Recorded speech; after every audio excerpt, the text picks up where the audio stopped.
Hey everybody, welcome back to Tier 0 Gaming. You're joined here by Billy, and we have our head judge. Hi, I'm Mike. How are you? Today we're going to be doing the Saturday night, June 15th Modern event.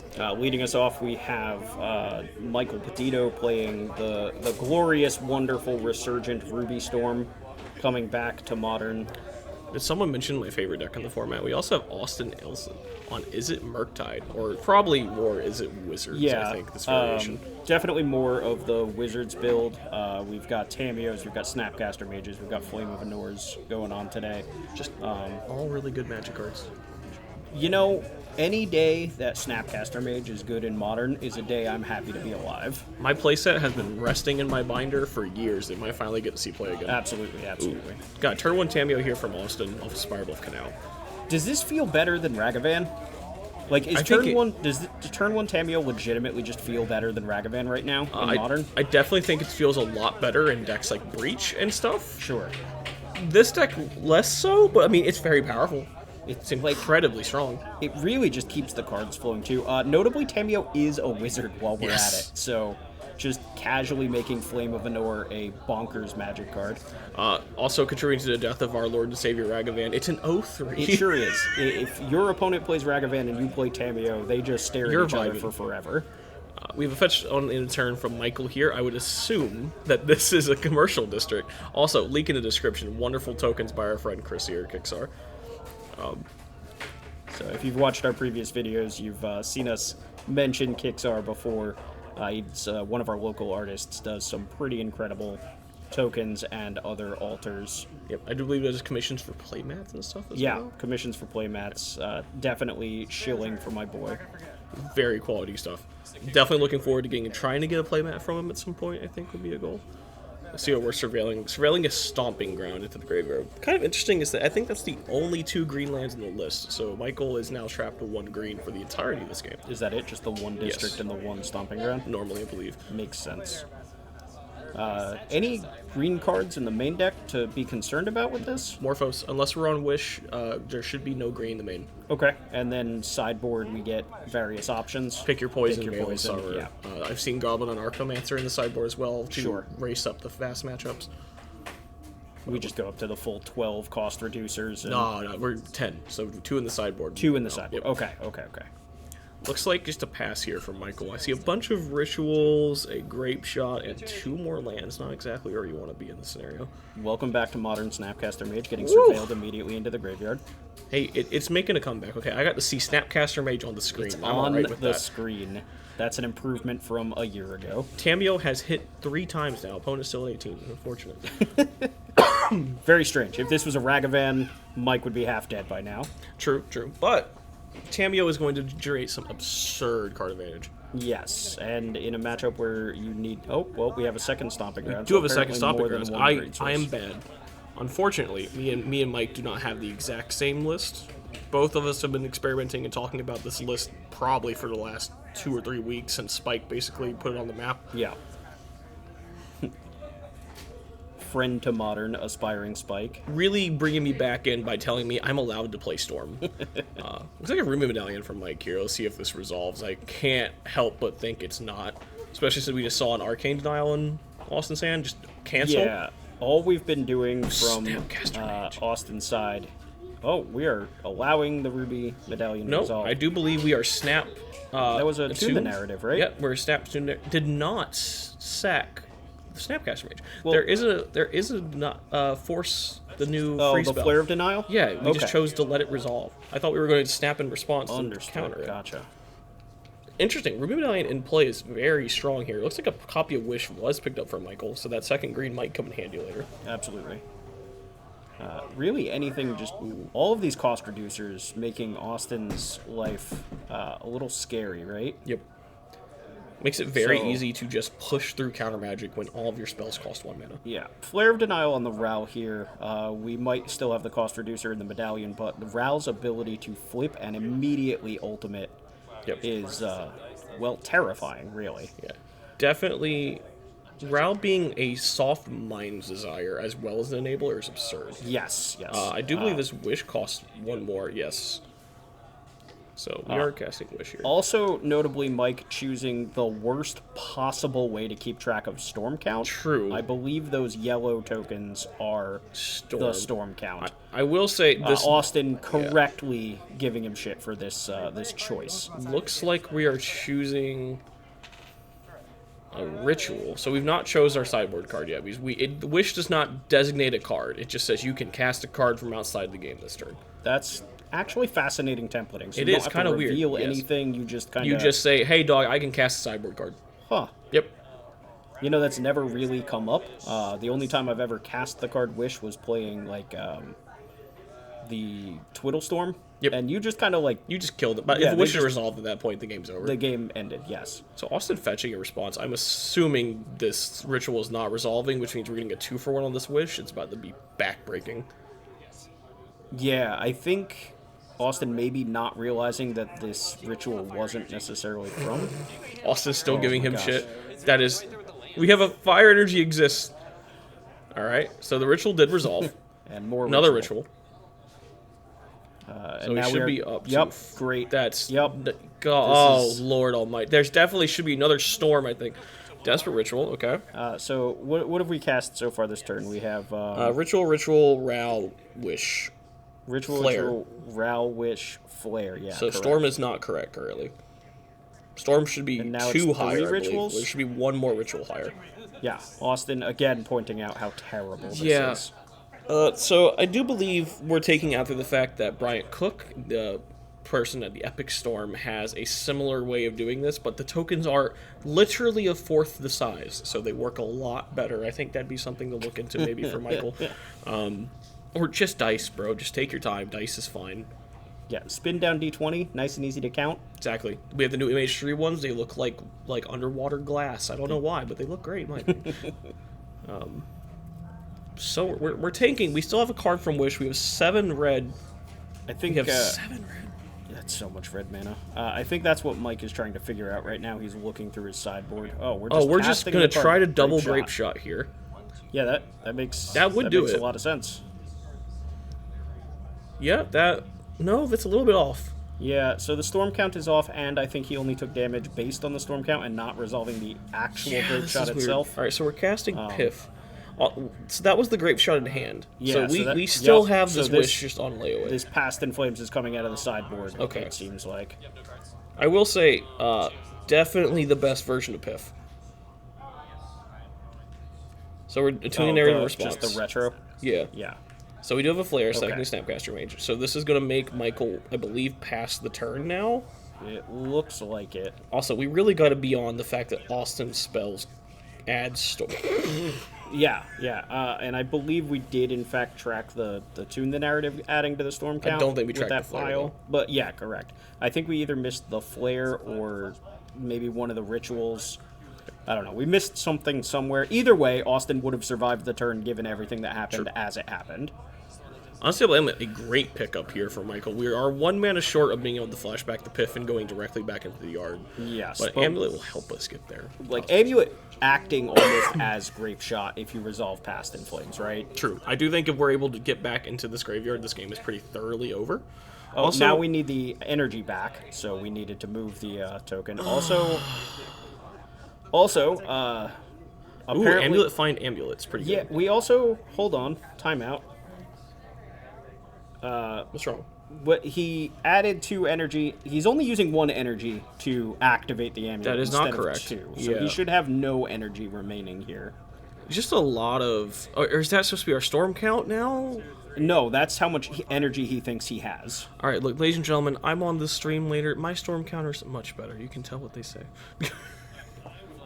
So we're casting the Grape Shot. We do have the Storm count. Storm count should be 3 currently. I think Austin, in fact, took 3 damage plus the 1 or the 2 from the Yes. amulets themselves. I will say, worst case scenario, Austin has no clock going on. Yeah, none. We have a clock. lethal Past in Flames in the graveyard at any point in Correct. time. All we need is some mana. a to ritual, cast a it. Morphos, a mana, another cost reducer would set up for next turn. Yep. It's not looking great, but No, and anything we cast from we'll deal 2. Yeah. Tamio checking the backside to see if it's worth spending 2 clues to flip this turn. Tamio stopping combat, but not anything else. Imagine if Tamio just said uptick every Uptick. source deals one less damage. Tamio would probably be one of the best cards for him. Grape Shot just cries in a corner somewhere. Looks like we're choosing to attack again, which makes sense. Reading Unstable Amulet. Have we learned that we're paying less energy than we should? No. Okay. Mike notoriously self-proclaimed doesn't read past the first couple words of a card. Unfortunately, very important here is we're now representing 2 more cards that we should not have. Correct. Off these amulets. Yeah. Yeah, and that might wind up being a problem here. We'll see how this goes. Flame of Anor blow up one of them, so Makes sense. That's good. Oh, we still have the wizard too, so we get to draw 2. Good job, Tamio. And that triggers Tamio. God, Draw. Flame of Anor Tamio actually did not put that on my radar. Yeah. Did not think about that until that moment. That is very strong. It's an interesting thing that comes up in the modern Horizon 3 limited format, the draw 3 deck. There's a couple effects in the format that are draw 2s, and you don't really think about it, but they always trigger your draw 3 payoffs on your own turn. If you sorcery speed any of them, just because you're by the benefit of drawing 2 extra cards. Looks like another amulet from Peditto here, which would unfortunately give us access to 3 more cards we shouldn't have. Yeah, so Let's see where this goes, though. So we should have exactly 2 energy here, right? That is what we should have? Yes. Okay. I do believe oh, wait, no, we're actually asking a similar question I had. If you...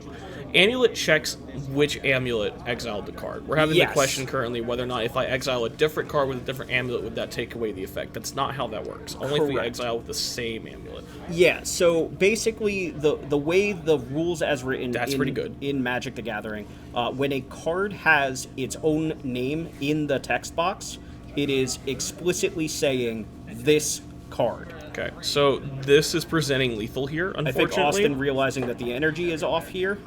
Okay, so this is a really awkward game state. So this is one more card than Mike should have seen. We've seen one extra card, unfortunately. Yes. Which is very unfortunate because this extra card looks to be winning the game.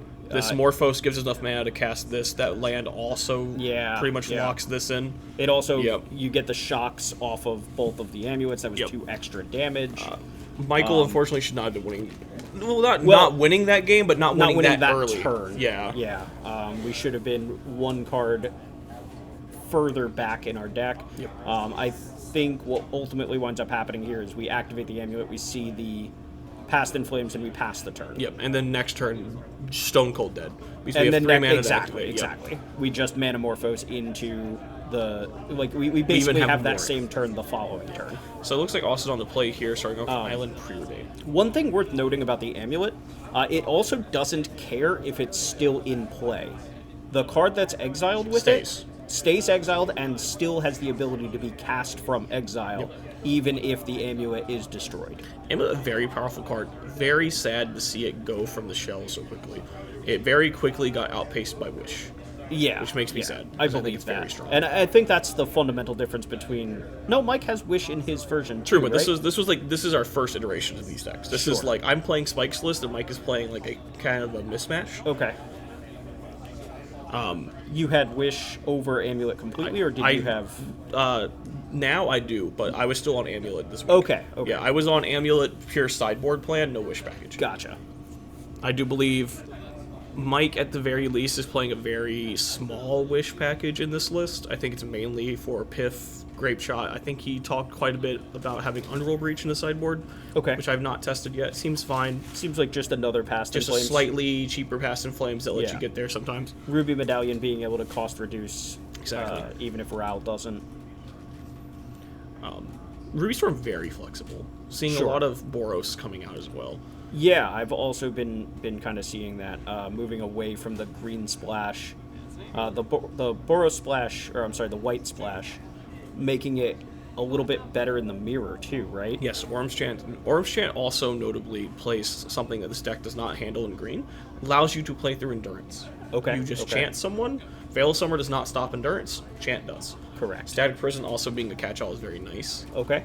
I am kind of interested in playing Ancient Grudge in this list. I think that was something I wasn't really keen on at first, but now realizing how many artifact-based stacks pieces are coming into the format, I think Ancient Grudge is a very good place for this deck to be. Austin with a little bit of an aggressive move, making sure Mike pays both energy to exile the card here. We are learning.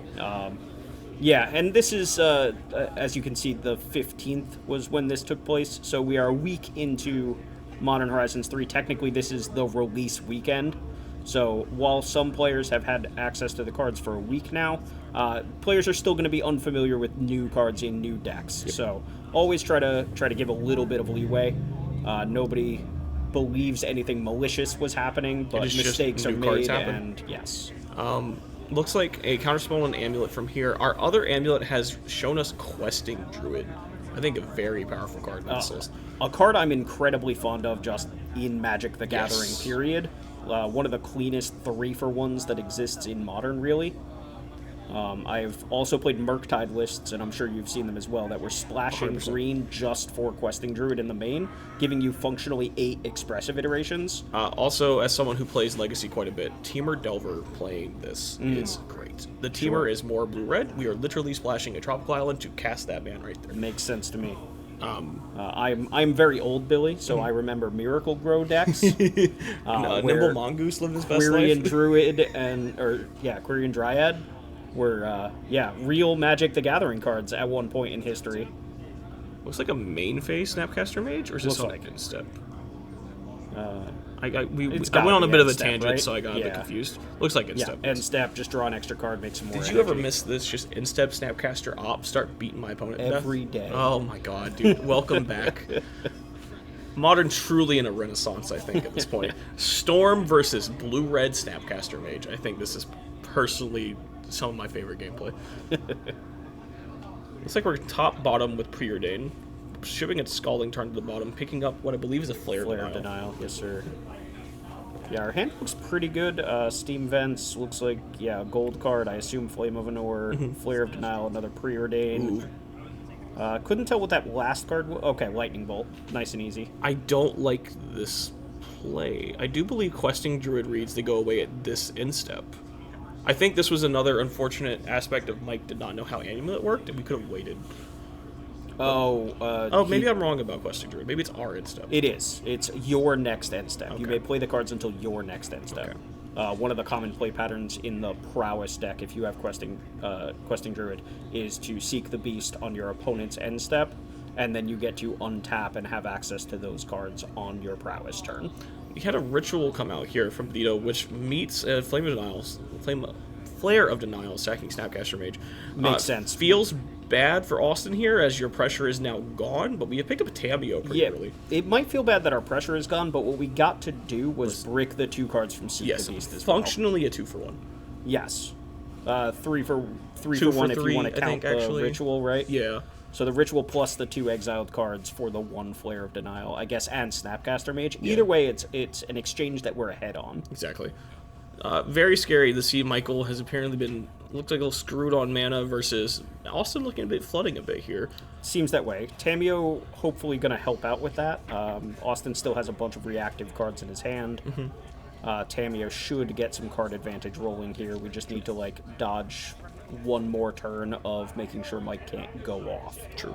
Looks like we're making red.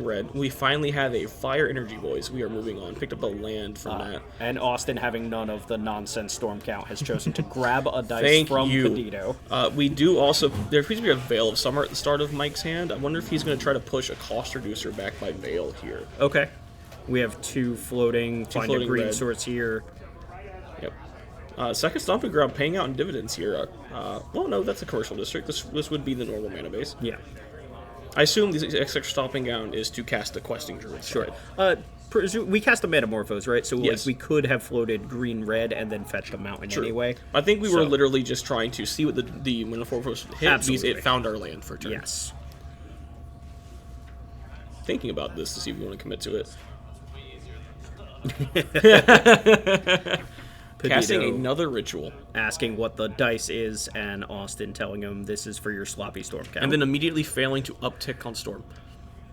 No, he got it, right? We've got a Storm Count of 2. I believe Stormcraft should be 3, because we've had Morphos, Ritual, Ritual, now Ral. Storm should be 4. Do we have 2 rituals? I thought we just had the 1. Nope, we cast a Ritual. Morphos, Crack, Fetch, Ritual, right? Like looking at the graveyard? Judge is pointed out that I'm very bad at counting cards. Okay. So we are reading this Ral here. Very powerful new addition to this Storm deck. Being a enabler and a payoff has got to be one of the best cards ever printed for Storm. Yes, 100%. And Billy, I'm going to ask you the question: Do you follow the Pro Tour coverage? Are you excited for this coming weekend? I'm excited to watch the Pro Tour. I have not followed it to this point. Okay. I'm definitely interested in seeing what happens with the modern Pro Tour. Something Andrea Mengucci mentioned recently in one of his videos. We have a modern Pro Tour with Modern Horizons 3 Limited as the draft format, and John Finkel, one of the best Storm players of all time, using his Hall of Fame invite to come to the tournament where Storm is probably the best deck in the room. Definitely the best deck, I think, in the beginning of this format. We're seeing a Ritual off of this floating red. Bolt targeting Ral. Veil Summer not going to beat that. No, not at all. Austin looks to be doing this in response to the Ral trigger, which is very smart. Because if Peditto goes to flip, you are now just staring at a Planeswalker you cannot bolt. Right. Now, Mike can cast a spell which will cause another flip, and we'll see. So we're 50-50 here to dodge this bolt, it looks like. Why have we cast this Veil of Summer? I think we're attempting to flip the Ral in response. Yes. That's very cute. Yeah, Veil so we're 50-50 for this Veil to functionally counterspell a Lightning Bolt. I would assume odds hurts. That's the choice I've been taking. We have not cast a blue spell this turn, so I do not believe Veil will draw a card. Austin has only cast the Bolt this turn, I believe. Yeah, this feels a little bad. Definitely a high roll play here from Peditto, not looking like it's going to pay off. Notably, if the Veil actually resolves, we probably win the game. Like, at we this can't spot. counterspell anything else. Looking at Peditto's hand, I see a Wish that's access to Piff. I think the game would have been over if that Ral flipped. Looks like Ritual is resolved. Here's the Ritual. 3 red. We have no Ruby Medallion, so this is going to make it a little hard. I'm looking at Wish, Reckless Impulse, I believe, and maybe a Questing Druid or a Morphos. It looks green. It looks like a Questing Druid. Yeah, probably. I would honestly assume we just Impulse here and set up again for next turn. We have to at this point. Like, even if Austin can't counter anything for the rest of the turn, no, okay. I think that also might be some just nerves of the new deck. Impulse, just setting up for the next turn, is very powerful. Just playing Impulse on 2. Notably, again, with Mike's proclivity to not bother reading cards, he might not have realized that the Impulse gives him until next turn to cast the cards, and thought that he had to use them this turn. Austin with a powerful 8 energy here. Aetherworks Marvel about to go insane. Throwback to previous standards, casting aliens off of a rock. Yep.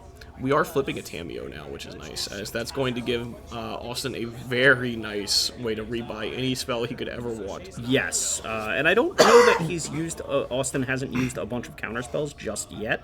I think we've seen exactly a Flared Bounce. I believe that's true, and I know our hand, we have multiple counterspells left over. Yep. So maybe try just, high roll this Tamiyo for a minute, rebuy if we have to, but if we have the time to... We just try to ult this Tamiyo and just we win say, the game I on the have... spot. Yep. You are not resolving a spell for the rest of this Worth game. noting, do we know if Tamiyo's down tick can pick up creatures? I believe it's instance. I think so as well. I'm just curious to see if we can pick up the Snapcaster Mage. I think that would be a very good Very use of our silly. Tamiyo. I'm going to double check real quick. I believe it's instants and sorceries.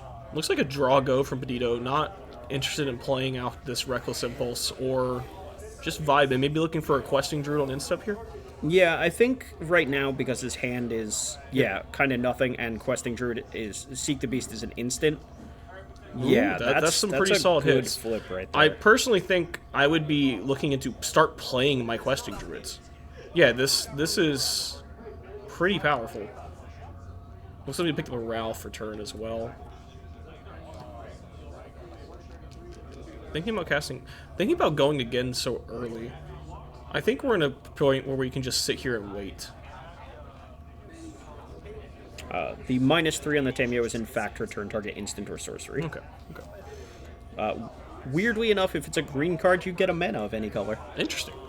Looks like we're choosing to take the turn off to play a Questing Druid. I actually really agree with this stance. Okay, we just find a way to found put a something Ruby, on found the a board. Questing Druid, got our 3 for 1 here. That's fair. I think, okay. Ooh, Instep Flavin. Oh, this is... Unfortunately, Tamio not on the front side here. I think Austin actually wishes... Just drawing 2. Just drawing 2. If Austin had the ability here, deal 5, destroy an artifact, seems like a real good use of a flame. I'm honestly not too worried about the Questioning Druid. I think I would have shattered the Ruby and drawn 2. We might have another plan for that. If we have Snapcaster Mage, we can always snap Flame and then get it all. Just have it all, Billy. I will say this Tamio getting very high in loyalty right now. We're staring at an 8 in loyalty Tamio. Isn't that ult range? I believe next turn it ults. I could be wrong. I need to brush up on my Tamio. This is a card I'm very excited to play with. Just the price tag has been gatekeeping me just a little bit. So it looks like we're trying to go off this Questing Druid. A really nice backup plan that this deck has. Certainly is. Or at least this particular build. And Austin having spent a counterspell on a Ral to make sure that didn't come down. No worry about that flipping on Mike's side. I definitely like that play. Ral is just a very powerful card. I believe you need to keep it out of play. Oh, personally, one of my favorite MH3 cards showing up here. Not only is the art on Glimpsy Impossible gorgeous. It's hideous. No, it is gorgeous. I have a thing for Eldritch stuff, dude. Oh my lord. If a playmat of that becomes available, just know I will have that and signed by the artist. I will let you know. If that is a thing that I can order for you, Billy, I got you, buddy. God. But a very powerful card here. It is essentially a Questing Druid for 3, but in the end step, the cards go to the graveyard and you generate Eldrazi spawn tokens equal to the number sent. Yeah, somehow... Speaking of just putting piffs... Oh, this is off an impulse. Damn. Oh my god, that would have been beautiful if that was off Glimpse. Just put 2 piffs in the graveyard, store 2 mana. As it is, what do we have? We have 1 cost reducer. We had floating mana from a previous ritual. So, yeah, this Past in Flame's not long for this world. Yep, looks like we're pretty aggressively going after it. I think we have a mana floating. No mana floating. I think we used all of our floating mana to cast the Past in Flames. Well, this does look like an attack for 6 on this Tamio if we get there. Which is kind of huge, really. Yep, putting a Tamio back down to 2 is huge. Oh, so attacking for 5, sorry. So going directly after Austin, which also I don't hate. You have a couple Past in Flames on layaway. So notably, that should have been an attack for 6. If it has 5 counters on it, it is a 1/1 as a base. Yeah. So that should have been an attack for 6. Tamio has the minus effect. Sure. That. Yep. You know what? We're still learning new cards. Tamio has a lot of text. Yes. We are ulting this Tamio, though. That's what I was kind of scared about, because Past in Flames is a great Magic card. It's not going to beat Michael drawing 6 to 7 counterspells, though. Austin. Is it Austin? Because I do believe this Tamio resolves. We are functionally in... 15 cards. Yeah. We are functionally in garbage time, I believe. Yeah, there's no world where Mike resolves another spell for the rest of this game. Yes, we need to clear. Well, I do believe Austin's going to set up for discard. No, you have an emblem with maximum hand size, brother. I think he's just moving all of the lands into one pile. Okay. Yeah, so that he can just not have to look at them right now, because these are the spells that matter. Cheeky comment from Austin, if you did not catch that, by the way. He sets the second pile down and goes, "This is the spells, just so you know." Just like, would you like to keep playing your opponent? That is exactly what that question actually was. We got a Past in Flames cast from Peditto here. Cannot imagine it's going to resolve. Yeah, no world. I mean, like, worst case scenario, Peditto has a 7/7. That's true. It's a large fella. Also, worth noting, there are 2 Eldrazi Scions right there. Just notice that. That dice is... Oh, that's what those are. Is it? I don't know. Actually, it might not be. I think we're casting the Glimpse now. I have no idea. There's dice everywhere for so many different things. I will say, this deck has the slight issue of just absolutely having stuff everywhere. Getting a counter on the Questing Druid. Yeah, we don't care at all about that Questing Druid. I'd like to attack you for functionally 7, actually 8. No, this should still be full size. 8. Yeah. Bolt plus Flame Venor? Nope, I love this. Bolt, snap, block. God, I love Magic. And then Michael doesn't even want to see it. Get me out of here. Get me out of here. What a beautiful conclusion to that game. Hey, opponent, I would like to draw 15 cards and pass the turn with all of my mana up. This is why I want to try Tamio and Breach. You draw 15 cards and you win. The game is over. Yeah. All right. Looks like we got Michael on the play versus Austin, both keeping 7, I believe. So one of the progenitors, pioneers, if you will, of the breach archetype that you and I love so much, Corey Baumeister, Yes. was giving a shout out and giving a shot to Nadu in the breach deck. I think it's kind of interesting. I do want to say very powerful turns from our players here. We have a turn 1 Tameo followed by a turn 2 Ruby. Yes. This is looking kind of spook. Austin not being able to kill this Ruby this turn puts him on the back foot. Definitely a good start for both players. Austin definitely happy to have the Tameo on turn 1, and Mike wanting nothing more than for a Ruby to stick. Yes. Ooh, turn 2 Glimpse. Very powerful play, I think. I've been very happy with this play. Yes. Just set up to kill you next turn. Exactly. Oh, and we're getting rid of 2 lands off the top of my library and Absolutely banking mana. wonderful. Do we even bother? We can play cast the Morphos. It's yeah. fine. We could keep... you know what? Maybe I agree with you. This might be kind of a weird play. We It go got a deeper, Flare right? of Denial out Yeah. of Austin's hand. That's Sure. pretty good. We either go a card deeper or Austin loses his stuff, Yep. and either one is a good outcome for us from Mike's side. True. Looks like a Piff, a Ritual. Got a land go from Austin here. Another Desperate Ritual. Austin's much, let's say, safer with all of his mana open this turn. Plenty of cards in his deck costing 2 or 3 mana, so... The Thundering Falls, while a wonderful card in the Murktide archetype, coming into play tapped. A little definitely. scary sometimes. Yeah. When your opponent leads on a medallion and your turn 2 land comes into play tapped, Not feeling great. you're hoping to not be dead. Looks like we have 2 Rituals going up to 5 red. Okay. Curious to see where we go from here, as Austin has just More represented mana. Infinite mana. So, very early Piff here. Yeah, but notably we're also sacrificing the Scions to keep the red floating. This amount of mana does not add up to me. We sack the Scions. Sack the Scions. Okay. Yeah, we are keeping our red mana and losing our I like random that bodies. quite a bit. The only problem is this is just Rituals and a Glimpse. We have a Metamorphose to draw an extra card. We've got Rituals to make sure we don't run out of mana, and then we get to draw 3 from the Glimpse. Although, I guess from Austin's perspective, he kind of almost... Oh, we made a green mana? We are just flirting with death here. repping the veil, right? Yep, looks like a land pickup from Peditto. Can't be too happy to see that. No, definitely not. Glimpse coming down here. This is All right, adorable. let us see what Invert Polarity does here. This could be Austin. So is this worth noting? Is this the instep or my instep? Does Austin get these 3 cards if he wins? I want to say it's the next end step. I shall look into this while I we also wait to believe this resolve card is a sorcery, so it would make sense for it to say the next end True. step. Let us see what Glimpse the Impossible says here. Odds I win the flip. So Austin now controls a copy Glimpse of this card on the stack. Oh no. Now, At the beginning of the next instep. okay, so what are we doing? We got a Snapcaster Mage and double Flare of Denial? That is quite possibly the best cards I think you could have hit off those if you had a blue card.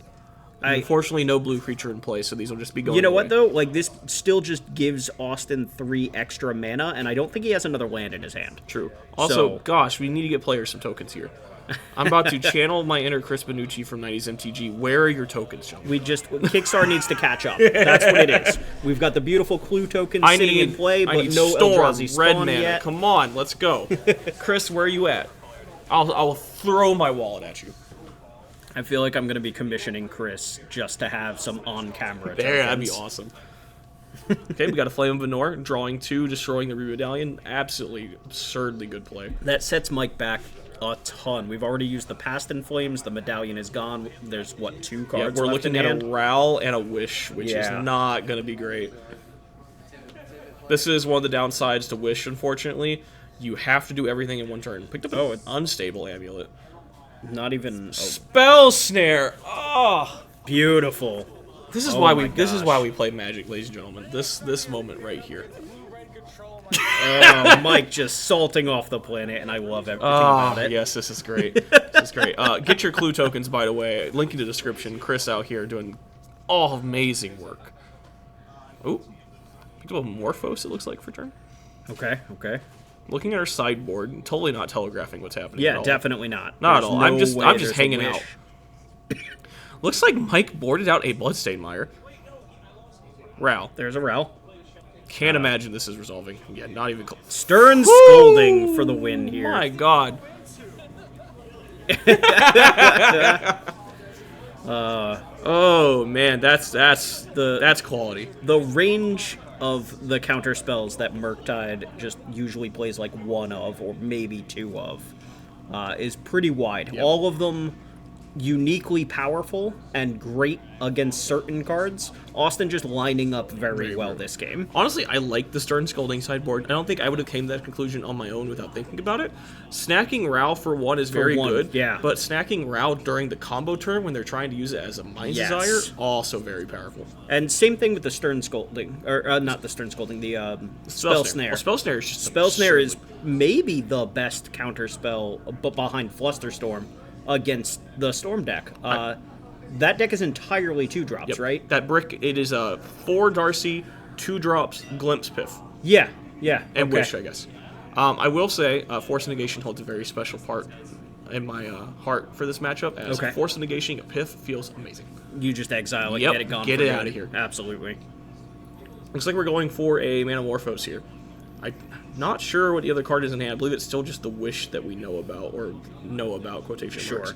Picked up a Past in Flames. That's a pretty solid one. Suddenly Mike looking a little threatening where he wasn't a moment ago. The only unfortunate aspect here is we're looking at 2 cards in hand versus Austin with a full grip of 7.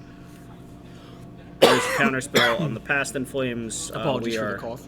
nowhere near flashing it back, right? No, it is. Are we doing a 5-mana flashback? Are we doing the salty? How many counterspells have you drawn? Oh, again? Come on, brother. That's twice on camera.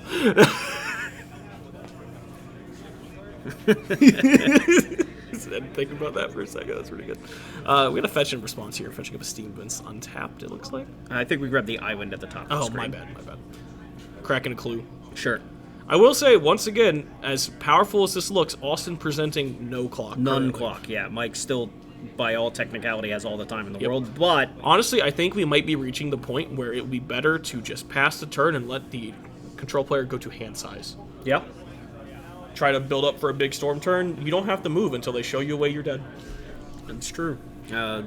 Billy, you play quite a bit of Legacy Storm, if I remember correctly. True. Dark Ritual is very near and dear to my heart. Sure. And that is certainly a strategy employed in Legacy quite a bit from the Storm perspective.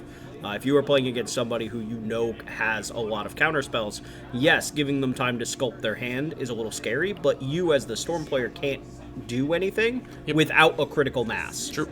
Also, Veil of Summer being a much more powerful card in that format allows you to just hang out until you top deck one. Yeah.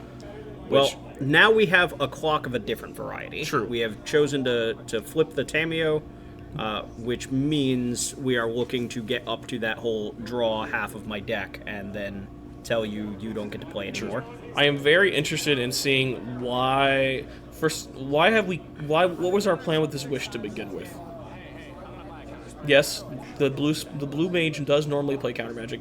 Austin showing the counter spell he just picked back up. Yeah. This Murktide region, I think, is going to shut the door pretty hard here. This is a quick way to close out a game. I definitely love the control aspect of Tameo into backbreaking Murktide at the end. Yeah. Feels amazing. Might have to give this a shot. Again, we have another wish here from Peditto. Just get out of here. No, you're not resolving We know about the counterspell. This ain't happening. Yeah. Come on, untap, take 8. It's the same counterspell. I'm going to get you in 3 turns. What is your response?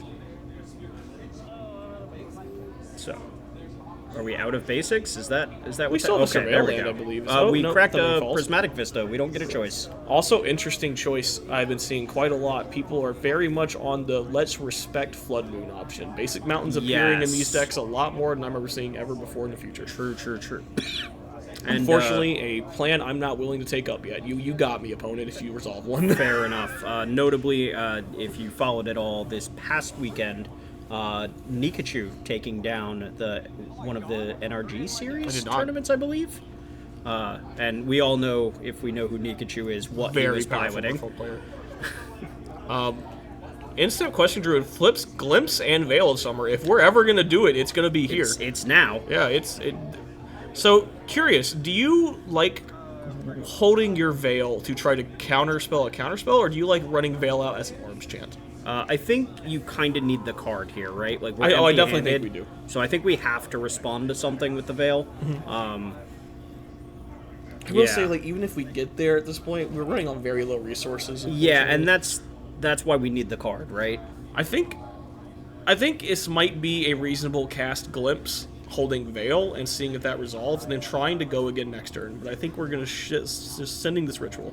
Okay. Is this the only turn we have access to some of these cards? Did we seek the beast The for Veil these? and the Glimpse go away on instep because Okay. they have Questing Druid. This Unstable Amulet could hang out until next turn.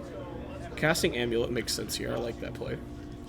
If we're going to do anything, it's get an Amulet in play to try to start chipping opponents down later. Sure. Activating. Removing all 2 energy this time. Yep. Another Ritual. Showing a Ritual. This is a little good. So we're going to take 1. Make 3 red if this resolves. Then we can Austin cast Glimpse. Showing no interest in stopping these rituals. Mike hasn't shown him anything that, like, kills him. Yep. Not only that, but the counterspell on Piff is still a choke here. Right. You know, and we also Gonna know get the here's Veil the out of here. Veil and Snap Oof. and another counterspell. Beautiful. Notably, a Bolt is now lethal. Because we are currently looking at 10 power. Yes. We're at 2.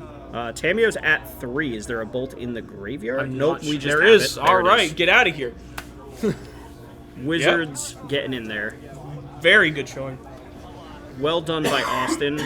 We notably this game, where last game we wound up ulting the Tamio to draw the counterspells. Yes. This time we had already seen them, so we're just down ticking the hanging Tamio out. and make sure we have the counterspells in hand. Ooh, fan favorites here. Malachi versus Alex. Both well-known players in the shop here.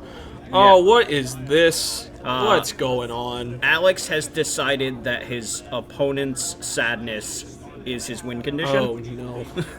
Is there even a dog here? Like, where's Kira? I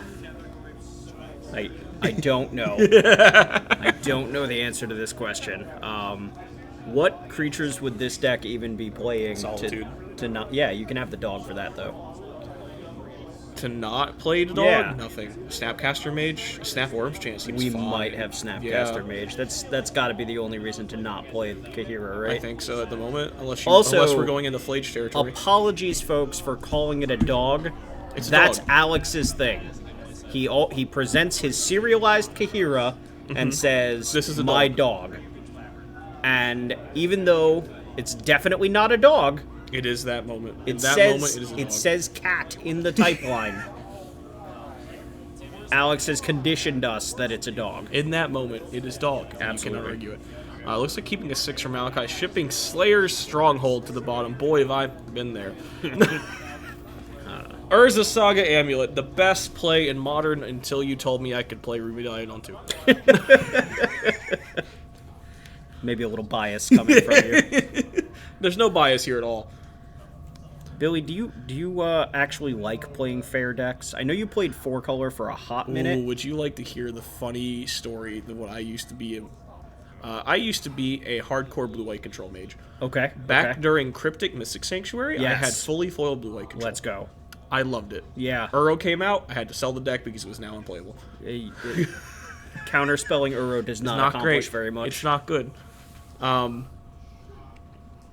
Yeah, no, I do have me some control heart. I started with blue-red pretty hard, and then moved into combo decks as time went on. Fair enough.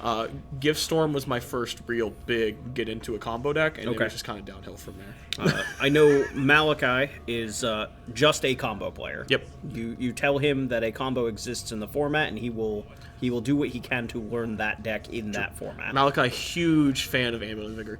Quite possibly the most consistent Amulet player I've seen at the shop. Yeah, by far. probably. Next to Austin and Thomas, who plays every now and then. Yeah, Austin and Thomas may be playing it a little more often at some higher level events. Yep.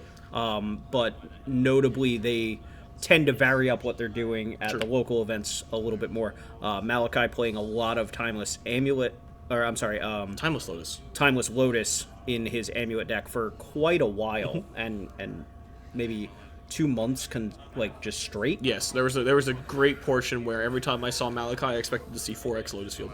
Yeah, and he would just be, it was another friend aspiring spikes creation. We're just sending people out the door to nothingness on turn I 2. would like to show you the door. Also, Alex here, incredible control player, has been playing control since I've known him. Has been playing blue-white control very much strictly, probably since the printing of Leyline Binding, at least when I first met. Maybe even before Maybe then. before, yeah. But the printing of Leyline Binding definitely upped Alex's game here. This card, very strong, has been a huge player in the modern format. Nice clean answer to this amulet right here on turn 2. Getting a bauble off of our Urza's Saga has to be a line I never saw coming here. So I've talked to Malachi about this particular build of Amulet Titan that he has put together here, and because Modern Horizons 3 is the new thing, he wants to be trying out new cards. He has a one-of bauble in this list to find off the Urza Sagas for value from 6. Okay. He is playing 6 and wants something that he can just loop if he has a bunch of lands in hand and doesn't need them. I definitely like the idea of 6 in Titan. As a Titan player myself, I've not come back to Titan since MH3 came out. I have been kind of just exploring new options.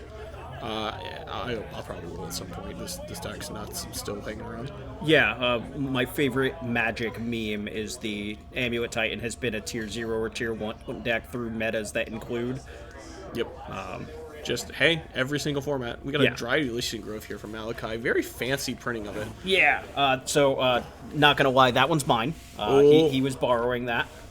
It's okay, it's the incorrect art anyway. Oh, how dare you. You leave my thirsty man alone. Stupid, sexy Dryad best print, okay? A subtlety from Alex here. That's not very aggressive. Yeah, not very aggressive. Did we pitch a second subtlety? Yep. Yes. I do believe Alex's main game plan here is to establish the chant lock and just hope this works. Oh, absolutely. Notably, Malachi's plan against that are those shifting woodlands. Yep. Also, putting a Beseiju into play, Alex has to be feeling pretty good about that, seeing that come into play. Sure, we could have bricked the leyline. Also, not having the Beseiju makes potential Isochron Scepters more dangerous. That said, this is a Titan list. We have a lot of bounce lands. We can always get that Beseiju back This Beseiju later. is effectively just being shown. It can be in your hand at any point in time. Yeah. This Beseiju was, hey, I really want to cast this 4-drop right now. Yep. Looks like a Teferi came down tick. Might be thinking about maybe picking up my Leyline Binding again next turn, holding up Counter Magic with it. Potentially. At this point, the Amulet's not doing too much, but enabling Haste Titan, which, I mean, Blue Light Control's very good at removing spells. Yes. We can make sure that Titan doesn't resolve. We can kill the Titan once it does resolve. That said, I doubt we want Malachi going through his library and grabbing any 2 lands. The lands in the Titan deck are the powerful part of the deck, right? We did see a Gruul Turf picking up the Teleria West in play. We're floating a blue, currently have 3 mana floating. Looks like a 6 is coming down there here. There we go. Yeah. And so we have that bauble in the graveyard, so if this 6 resolves, any lands that we don't want just turn into more cards now. True. I definitely think I would prefer that T-West in my hand. Maybe not on this current board state, as we have close to 0 blue mana. Yes. Looks like we are deciding to retrace. Need much by way of blue mana. Yeah, so Alex having the answer to the 6, unfortunately we had to wait for something else to be put on the stack to get priority. Yeah. Once again, Alex having to 2-for-1 himself twice now to answer. And in this case, kind of a 2 for none almost, because Malachi's going to get his card back here. Yep. A little bit of feels bad. 2 packs in Malachi's hand. If we hit our next land drop, we can just jam Titans from now until the end of the game. Yeah, that sounds like a good plan to me. I like that plan. Let's see what happens here. Alex finding his 4th land, picking up basic plains, interesting enough. Okay. These being a secret layer basic plains, I think. Not bad looking. Pretty good. I'm not sure. I fail behind on the secret layer train. I have not been paying attention too much. Fair enough. What did we just float mana for? I'm not sure. Maybe it's a meme. I didn't see anything happen. Did we cycle anything? No. Yeah, I'm not sure. I don't see anything that happened.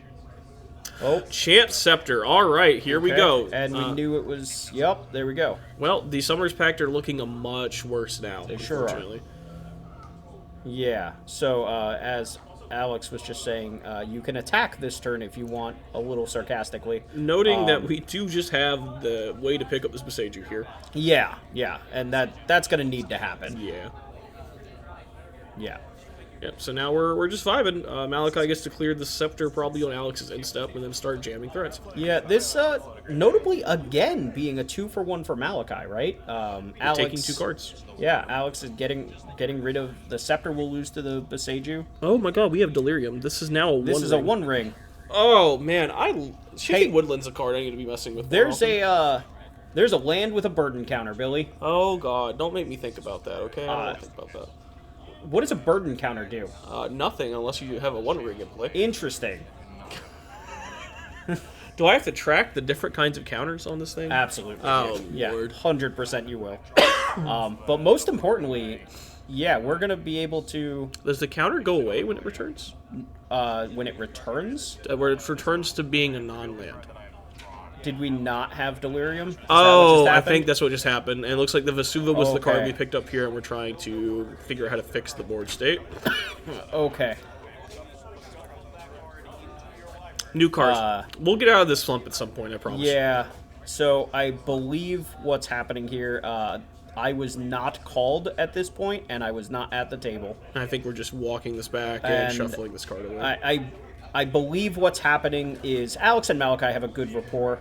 Nothing here was done with any ill intent, and I believe Malachi might... I don't know if he put the card on top of his hand, and therefore they both can like visually see that it was the correct card. But Alex trusting that Malachi is putting back the card that he saw. And given the fact that we knew Malachi's hand going into this, that was the card. So Malachi, a very trustworthy person, did nothing wrong here. Yeah, a little bit of misplay with the new cards again, but... It happens. We'll be getting through this as people start shaking the rust off of the new cards as time goes on. You know, this is... The 15th was release week for Modern Horizons 3. Yep. So these cards are brand new in players' hands. This was definitely the first week I was able to get my hands on cards to try. Yes.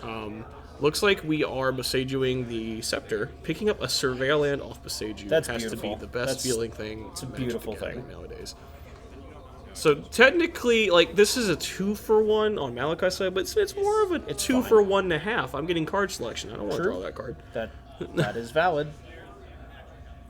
And then this is where Alex plays a second chant stick, and we all get very sad. We kind of have to assume that's true, right? Like, he threw that one in there seeing the Besaju in play. Ooh, we picked up a dog.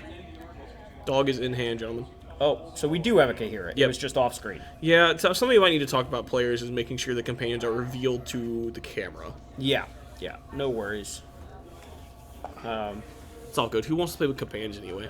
Looks like a close to play set of Summoner's Pact in Malachi's hand. That just means we get to summon 4 creatures, right? It can either be some of the best cards you can have in or the worst as a Titan player. Just staring at Summoner's Pact, either amazing or terrible. There's no in between. So, let's see. Looks like we're picking up the deck. Yeah. We haven't started looking through it. Is Alex might be thinking about countering this. Maybe just chanting in response to... Alex's hand, that is a reprieve to the front of his hand. That's so very reprieving cute. A Summoner's Pact, accomplishing literally nothing. But reprieving a Titan after casting is very good. Yes. Especially when we're time walking next turn off that pact. Yeah. Notably, reprieve not caring about the card Cavern of Souls. Not that Malachi has one at the moment, but it is a thing in Titan lists a lot of the time. Reprieve is such a good card. I love that card. Oh. I'm sad that Remand got taken out back and shot for Reprieve to live, but... It's okay. Ooh! Boros Ruby Storm. I would like to reprieve my Grape Shot. I have seen Reprieves floating around in those sideboards occasionally. That can't be correct, but it makes me so happy. Hey, I played Modern in the days of Remand my own Grape Shot when Blue-Red Storm was the way to go. Yep, no, I like I said, played quite a bit. Yeah. Storm was one of my favorite things. One of my first competitive level events was in old Extended, back with Mind's Desire Storm. Mind's Desire recently unbanned in Legacy. Yes. And recently, quotation mark. People played it for about 3 weeks and realized that everything else that was happening was better, and then stopped playing it again. I'm willing to actually go on a limb and say it's not entirely Mind's Desire's fault. Grief? No. Beseech the Mirror was printed shortly after the ban. And Beseech the Mirror is the best Storm payoff printed. Alright. That is very fair. Would love to go back and try some Mind's Desire, but unfortunately I think it was power crept immediately after being unbanned. Yeah. A little unfortunate. That's fair. Also... The One Ring coming down from Alex here. Well, you can just hang out now.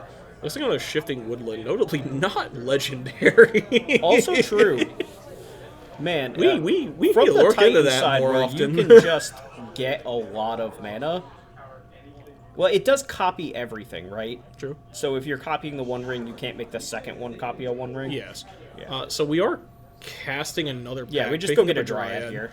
That makes sense. I like that. We have the mana. We can get ahead on lands here. I'm wondering if it's worth it just to take another turn to start jamming Titan. But also, this is pretty good. Better if we had a Valakai. Oh, love me some Valakai. All right, Shifting Okay, Woodlands. all right. Mycosynth Gardens coming down here Yeah. after the Dryad. Now we'll see what happens here. Yeah, Malachi representing Counterspell here. Absolutely. I'm sure Peditto would be very happy to see another one.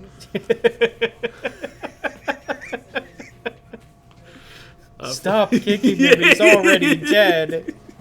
Fetching with the Flooded Strand. Probably getting a basic here. Yeah, it looks like a basic planes. The too much text basic planes. If I was going to run a Secret Lair basic, it would be that one. I loathe those lands. I cannot properly express how much I dislike that land in particular. But Judge, it has the whole Oracle text on it. Why do sure you dislike does. it? Yep. It's helping you make your game states decidedly easier. Please read to me that card, Billy. I will not. You cannot make me. Prismatic Ending coming down here from Alex. Sure. Zagos Triome out here. Get that out of here. No Delirium for you. Get out. You're not making that a shift. legitimately matters here with 2 Shifting Woodlands in play and not being in the graveyard to be copied. True. So, We're going to see Malachi having to pay for this pact on this next turn. We're still off of Titan. I don't... Like, at this point, I don't know that paying for the pact much cuts him off. He's sitting on 5 mana after paying for the pact picked here. up an Urza Saga, it looks like. That's as a well. very good card in the face of a Scepter Chant deck. True. Interesting to see. Are we just going to jam a Titan? I mean, I can't imagine we wouldn't 6. jam a Yeah. Titan here, right? Like, If we just have the Titan, we play it. There's the reprieve. I'll do it Okay. again next turn, Yeah. opponent. We'll keep doing this. Yeah, we straight up Goofy, I'll do it again. Alex, once again, very pretty deck every single time. It looks like foil scroll reprieves. Yeah. Yeah, my man certainly likes his pretty Magic the Gathering cards. As we mentioned before, he has a serialized dog. Yeah. I saw an Orbs Chant picked up off that ring activation. Do we have a Scepter? We get Tapping 2, looks like there's a Scepter coming down, which is going to spell some pretty bad news for Malachi, but we do have an Urza Saga. I guess we're not playing that Titan again this turn. No, unfortunately not. I don't think we're playing the Titan again for the previous Foreseeable future. Yeah. Notably, this is a complete lock for Alex with this Teferi in play. Spells cannot be cast Period. from Malachi, period. Now, what we can do, if Malachi still has the Expedition map Pick up in the his deck, Seiju. yeah. If this saga makes it all the way to Chapter 3, we can find another copy of I the will Seiju. say, notably not likely as there is a Teferi in play to bounce it. Maybe he won't see it.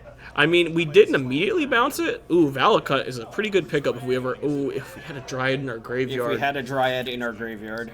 Damn. Yeah, I think Malachi lamenting the fact that the Dryad is gone. Looks like we're making a 1-ring.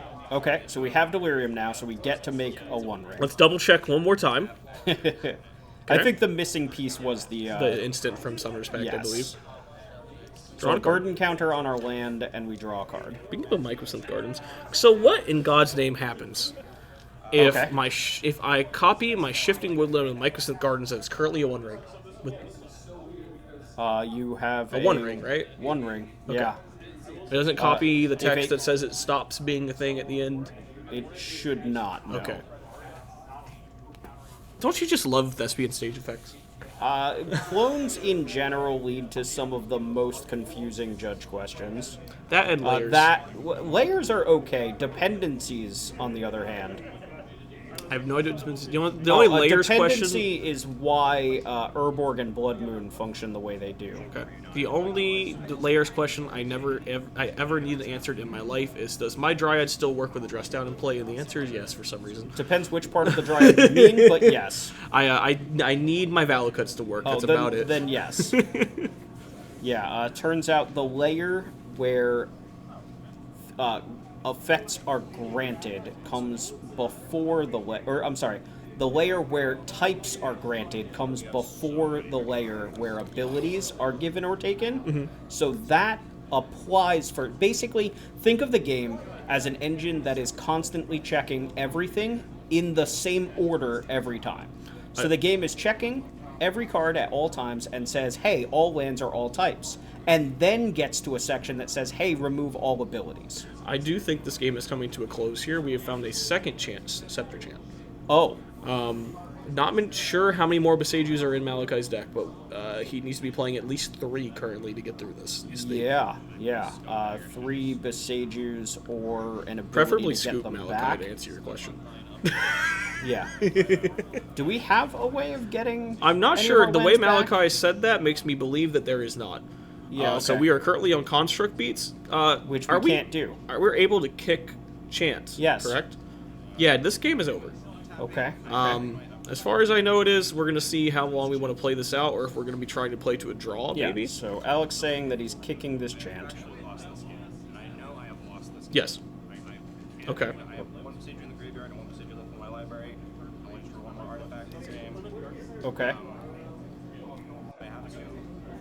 Drawing the cards is trying to hentai Malachi playing a game of You're never going to get drawn Okay. trying to play, though. So the question is do you deck Alex here? Yeah, so sorry for the silence, folks. Malachi kind of like, again, Malachi and Alex having a pretty good rapport, and Malachi just blatantly saying, hey, I no only outs. have one more Besager left Yeah. in my deck. Can I actually win this game? And if so, how? Yeah, so the question the answer I do believe to this question is Alex decking. Just The question is can we get Kahira in play and kill him before decking? And at 22 life, I'm pretty sure we can. I do believe Kahira will be lethal at this point. It's just if we can hold up the chance in between. well, yeah, that's fair. We do have things we can do about the Kahira, technically speaking. I do believe the deck plays Nodawara. Maybe. It looks like I'm we're not not fetching sure. an Expedition map. So maybe not one in the current Malachi list. I've not seen Malachi's list. Yeah, fair enough. It could also be we know we only have the one Besager, and with the double scepter there, there's no point. True. Yeah, no, this is a weird one. It looks like we're gonna play to the draw. Yeah, it or looks like maybe we're gonna playing play the it out, decking. see if we can get rid of all of Alex's cards here. Alex, knowing that his only way to lose this game is decking, though, is just gonna be very careful. He has drawn extra cards with the One Ring, though. True, but so this Kahira will kill him for 22 before we draw what looks to be 20-ish cards. Yeah. Yeah, it's this is a strange one. So, all right, we're turning our. Yep, we have another ring. We would like to add a second burden counter. Picks up an Nantuko Spring Heart and Nantuko Spring Heart. Yeah. Or Spring Heart Spring- Nantuko. Sorry. The guy that you have to The cast. lad. That makes more lads. Yeah, this notably. is looking kind of grim. Yeah. Alex pointing out that it's not a land when it copies things, notable due to leyline binding specifically. Interesting. So you can still leyline this and you cannot besage it. Correct. Okay. Well, I mean, it's an artifact right now, so technically you could, Indestructible. but artifact, yes. Technically, yes. But yeah, if he copied something else, if he copied a Giant of the Elysian Grove, Haywire Might couldn't target it still. Okay. It copies all copyable effects, which include types. Looks like we're going into Alex's turn here. I would be remiss to not just see Kahira, to pick up Kahira, play Kahira, chant Yugo. Didn't he already have the Kahira in hand? Didn't you say he picked it That up might a have been minute this ago? game, yes, I'm not sure. Oh, this is still game 1, so it has to be. We didn't pitch into Very. Solitude at any The point, One right? Ring is the card that can lose us the game here. Interesting to see this getting played. Like, I guess we have a Teferi to check it I later. was going to say, presumably Alex knows his deck and knows what his outs are and how he can actually end this game, right? True. So, Malachi making an Amulet Hero instead. Chanting us and upkeep. Drawing for turn. Looks like a forest. Malachi, a big fan of the Oil Slick Forest from New Phyrexian set. That name escapes me. Phyrexia will be one. That one. Yeah. Making a ring again. Yeah, Alex very typically using those in his draft, which amuses me to no end. They also show up very well on camera, I'm happy to say. They do. Weird effect for Shifting Woodland. Shifting Woodland does not tap the copy. No. That's so weird to me. Yeah, well, I mean, if it tapped a copy, you wouldn't be able to tap it for anything that it copied, right? Like, Fair. It's just if such an you copied effect a that's creature, weird. you wouldn't be able to attack. Like, it would be very strange to have to tap. Yeah. Super interesting. Yeah. That card's dope. That card is very, very good. Yeah. I think I might be underestimating that card. I might need to pick up some copies. Just a laundry list of cards I have to buy at this point, though. So we'll get. Oh yeah, Modern Horizons 3 came out, and I went, well, guess I'm buying There went my wallet. a lot of boxes. Looks like we're discarding a Antuco to hand size. Okay. We're never casting it. Yeah, look, it does appear to look like we're going to play this game out. Not that I think this is particularly good, but we can just copy the Nantuku, play our land for a turn, make a lad. That's not bad. Like, we can I don't never think attack again. Yeah, which is exactly. That's unfortunate. why I don't think it But we can matters. also make it very difficult for Alex to just kill right, us. that's what I mean. If we get any... Yeah, so, like, these constructs, Here comes not the one for Solitude. this world. Making an amulet, getting an extra life here. Sure. I mean, Malachi's playing to his out, and it might Yeah. be reasonable. Yeah, he sure is. Bouncing So the other Fairy one. bounce the other one. That makes sense. Probably just another pass in the chant here from Alex. We do have access to double chant now. There's notably a Hall of Storm Giants now in Yeah, that will Alex's. close the game out pretty quick. The Solitude plus Hall will be very quickly. The only problem is the amount of mana you have to spend to cast it. It is a pile of mana you need to spend. Also, Malachi with the ability to chump block. Well, Like, you can... true, but those constructs are gone now. We have no creatures. We need to find a saga to do that. All we have to do is have a land. We copy them into Oh, we copy play a them into land, This is dope. and we just kind of have a duder just sitting there. True, I like this quite a bit. I think we're still copying the ring. I think we're just... Which is fine. Draw Yeah. 4 is pretty powerful Oh, here. all right. So, Leyline Binding. Notably, this had 3 burden counters we will already, draw so it 3. will check last known information. 2, 3. Okay. Knows how this works. Interesting. Okay, looks like a Valakut, another Nantuko picked up. There's a card I'm not super familiar with, I think. That might have been playing a forest return. Yep. Copying Woodland, copying this ring again. Sure. Seeing a land sitting under a Leyline Binding will never not amuse me. It is definitely interesting. So, like, if that binding went away, we get the land back, correct? Correct. Okay. Yeah, it is... Whenever a card changes zones especially, it goes back to its base form. for lack of a better Powerful term. thing Malachi could be doing here is discarding Titans to hand And just size copying them? for shifting. The problem is He can't the ever chant attack. can never Yeah. attack. I really do think we are just kind of like, if you can copy a Dryad, Yeah, that's the biggest one. There's a 6. 6 is not bad. 6... Well, we can't cast Fortunately, spells. fortunately with the lock. This is a rough one. Yeah, folks. every time we think we found something, it's like, It's oh, not working out. wait. Notably, Alex gonna go to 6 here. We will be able to gain 3 life, 4 if we decide to play this Kahira back out. But we're getting dangerously close to dying to a Dryad sneaking through. Yeah, with just a Malachi's. Dryad managing to get in. Yeah. That said, Alex has Literally 4,000 infinite cards in his hand. Yeah, he hasn't had to do anything because the scepters are locking out the Yeah. game.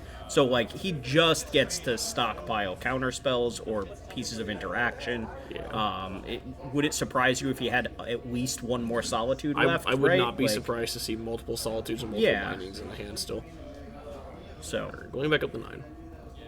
seems very unlikely that we're gonna get there. I'm but starting to feel like the Kahira had to have got pitched to a Solitude at Or some something. point, and I didn't notice I don't it. see it in Exile. I see the subtlety from I see a the chant early on turn top, and yeah. the chant on top of that, and that was from the Isochron There's a scepter. scepter that was destroyed. But, like, I feel like we would have played this Kahira by now. Like, unless we're really playing safe and holding up a ton of mana.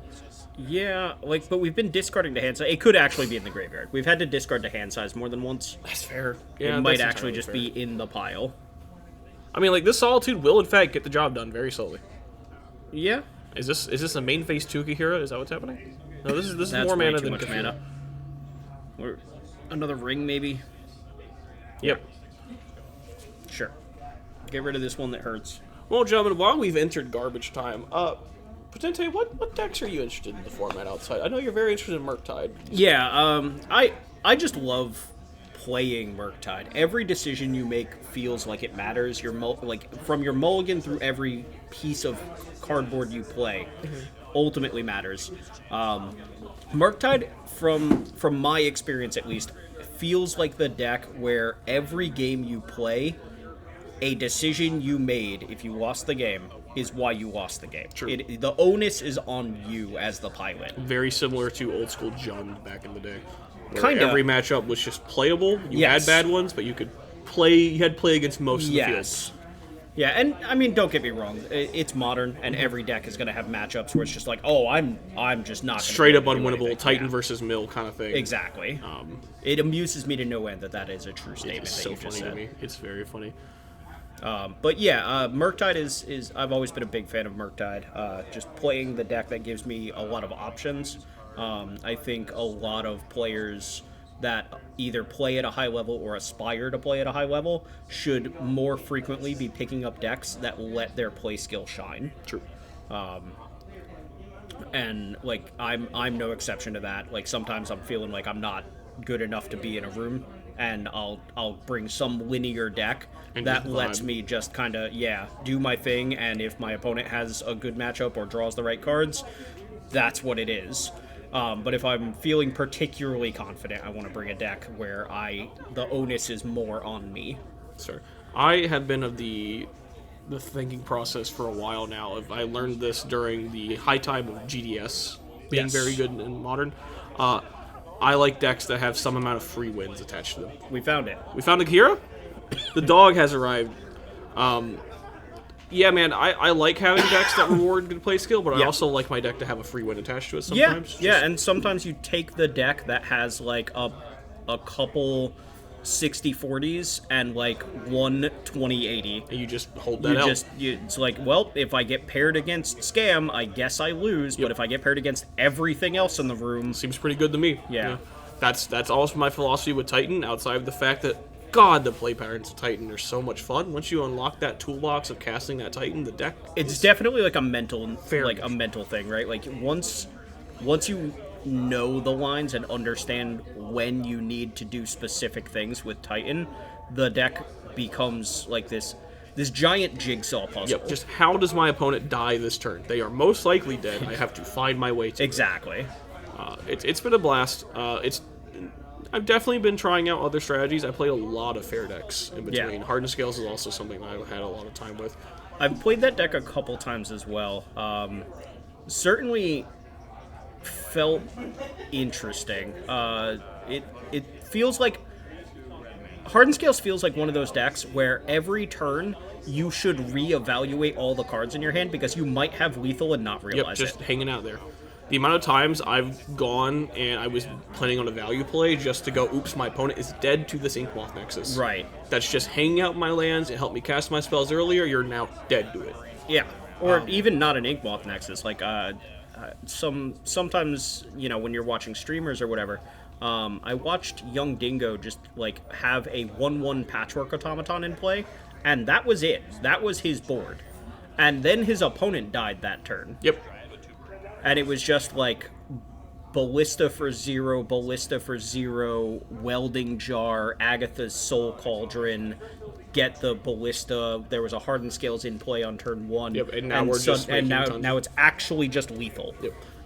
I guess Soul Cauldron, a card that was very prominent pre-MH3 Modern. Hope to not see it go away. It was a card I thought was very interesting. Very. It's a really awesome. cool card. Yes, was certainly a card that breathed a lot of life into the format for me. Yeah. I don't know. All the Storm Giants coming in. There we go. That's a big. Let's a get big in there. fella. This looks like 11, This 14 looks damage. like a construct. True. How big is this construct? Not big enough to like super matter, huh? It's- It's a it's- 5/5. Definitely big enough to eat the Kahira or the Solitude, that's for sure. It's 5/5. 5/5's not nothing. I would assume it's going to eat the Kahira if the Kahira attacked. Oof. Okay, this, yeah. Well, we gained We 5 tried. life. The patented, my dude. Did we pitch cast that too? We're not even we're never Not even tapping out. tapping Just out. never tapping out. No. That make. I mean, at this point, if you give Malachi a turn to untap, Malachi has Jesus, a yes. sculpted 7. You'll Yeah. die. That's fair. You can never not chant Malachi at this point. Yeah, You even have to kick it because he can just make a Titan from his graveyard at this point. it's true. Presumably. I assume there's a Titan in there. We've There's discarded gotta be, size right? multiple times. Yeah. Oh, our boy Grazer. Frankly, the best one drop in Magic. Fight me. Tameo is Grazer, but better. Yes. That makes me sad to say. Now I have to get a weird mismatched signed playset of Tameo by my friends. Ah. Oh man, look at Malachi's deck. We're running out. There's the map. So it was there. He just grabbed understood the that he amulet. can't beat the Yeah. I mean, worth noting, if we had a Boseiju and an Otawara in this list, we could get there. Well, couldn't we have fetched the map before the second scepter was down, or am I misremembering? The second scepter came down afterwards. Okay. Oh, but no, before. You're right. Wait, no. I do believe we had the saga about the pop-off. And, that's And when then the scepter second scepter, okay. And at that point, it did not make sense to grab the map because we weren't going to beat both. I love this. We just Boseiju'd the Leyline Binding holding our Woodland. That's cute. Forget your scepters. We Like, I'm already not know beating they're scepters there. anyway. Give me my land back. Yeah. So right here, and this is what I mentioned earlier, if we really want if we really want blockers here, yeah, that's 10 mana. 8 mana? Oh, Jesus Christ. So Is that 8 mana? Yeah, I there's do 4 believe so. amulets. I do believe Nantuko can make infinite bodies here. The problem is like, how do we ever get to attack? We just... Okay. So we turned this- it into a Dryad. Yes. We're going to draw in response. Yeah. We do have 2 Valakut triggers in response as well. Or we should. Oh, yeah, we sure should. We theoretically should have chosen targets. Yeah. I think I interrupted them and told them they needed to choose targets, So but we're- they could have realized it on their own, I'm Turning not sure. Kahira and Solitude with the Valakuts. That makes sense. We're dying to pressure, right? So Yeah. if we clear all of the pressure... Because if this woodland sticks around... Well, I mean, we have to keep answering woodlands. That's the problem. From Alex's side? Well, that resolved. That's crazy. Are we gonna... Is Malachi gonna eke one out here? We're at like 1,000 minutes into the round, too. So what could be really brutal? Alex counting his library, that appears to be a high single-digit number. I think Alex could be dead next turn because we do have 2 woodlands. Woodland copying Nantuko, woodland copying And just... Dryad. Well, no, because you have to bestow it. You have to bestow it. Okay, never mind. But That would be funny. we definitely just have 2 Dryads next turn that have to get answered, and we didn't answer that one, so Right. that's curious. Yeah. Unless we can deal 12 here through a blocker, which, like, I mean, the Teferi can bounce the blocker. We have a Hall. Mm-hmm. Yeah, I don't know how we're doing another 5. Maybe we're looking for a tempo play. I'm not sure. Curious Malachi game. reaching for his construct, but Teferi didn't target it, so we can leave that there. Tapping for 3 mana. Teferi number 2.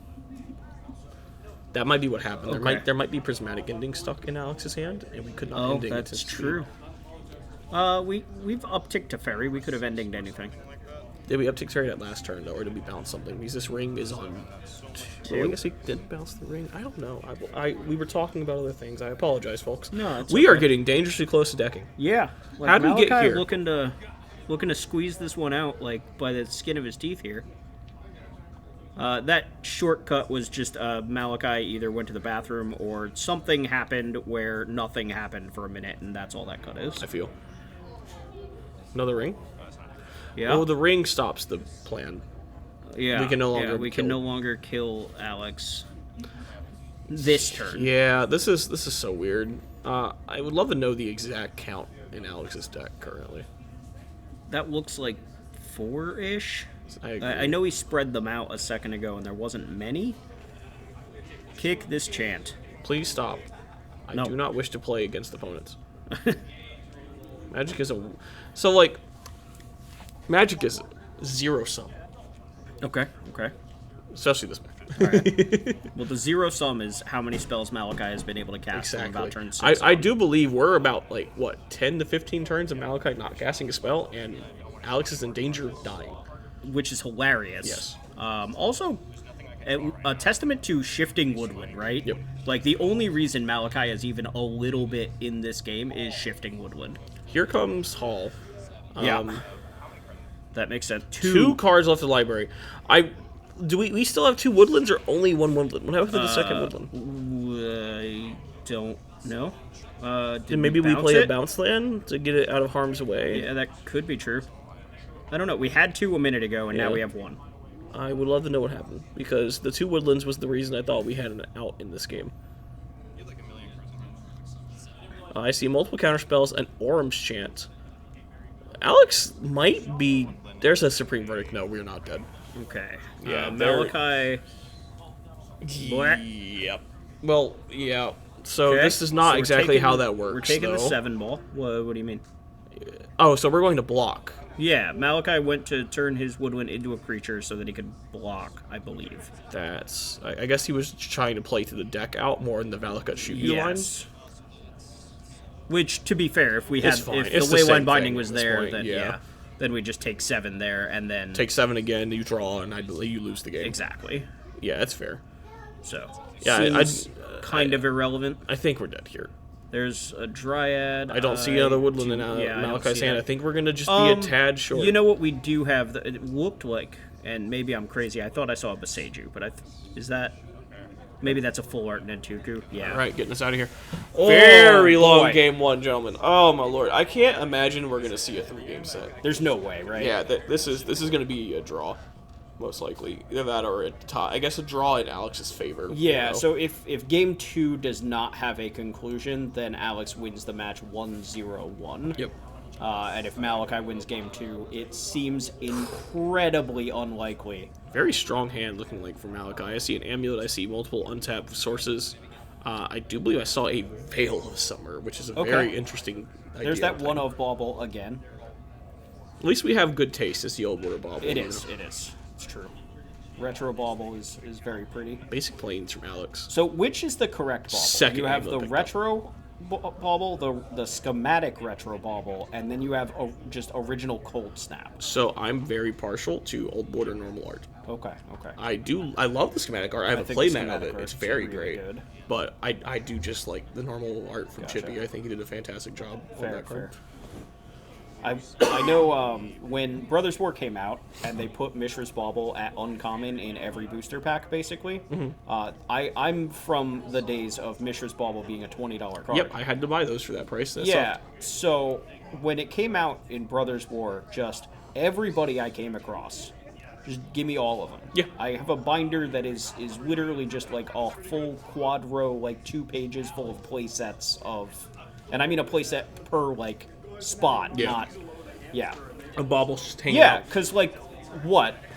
It got printed in Brothers War. Yep. Okay. I will say, Bobble used to be just an it's a format staple. I think you can argue still. it is. But back when Luris was around, it was almost a bannable card.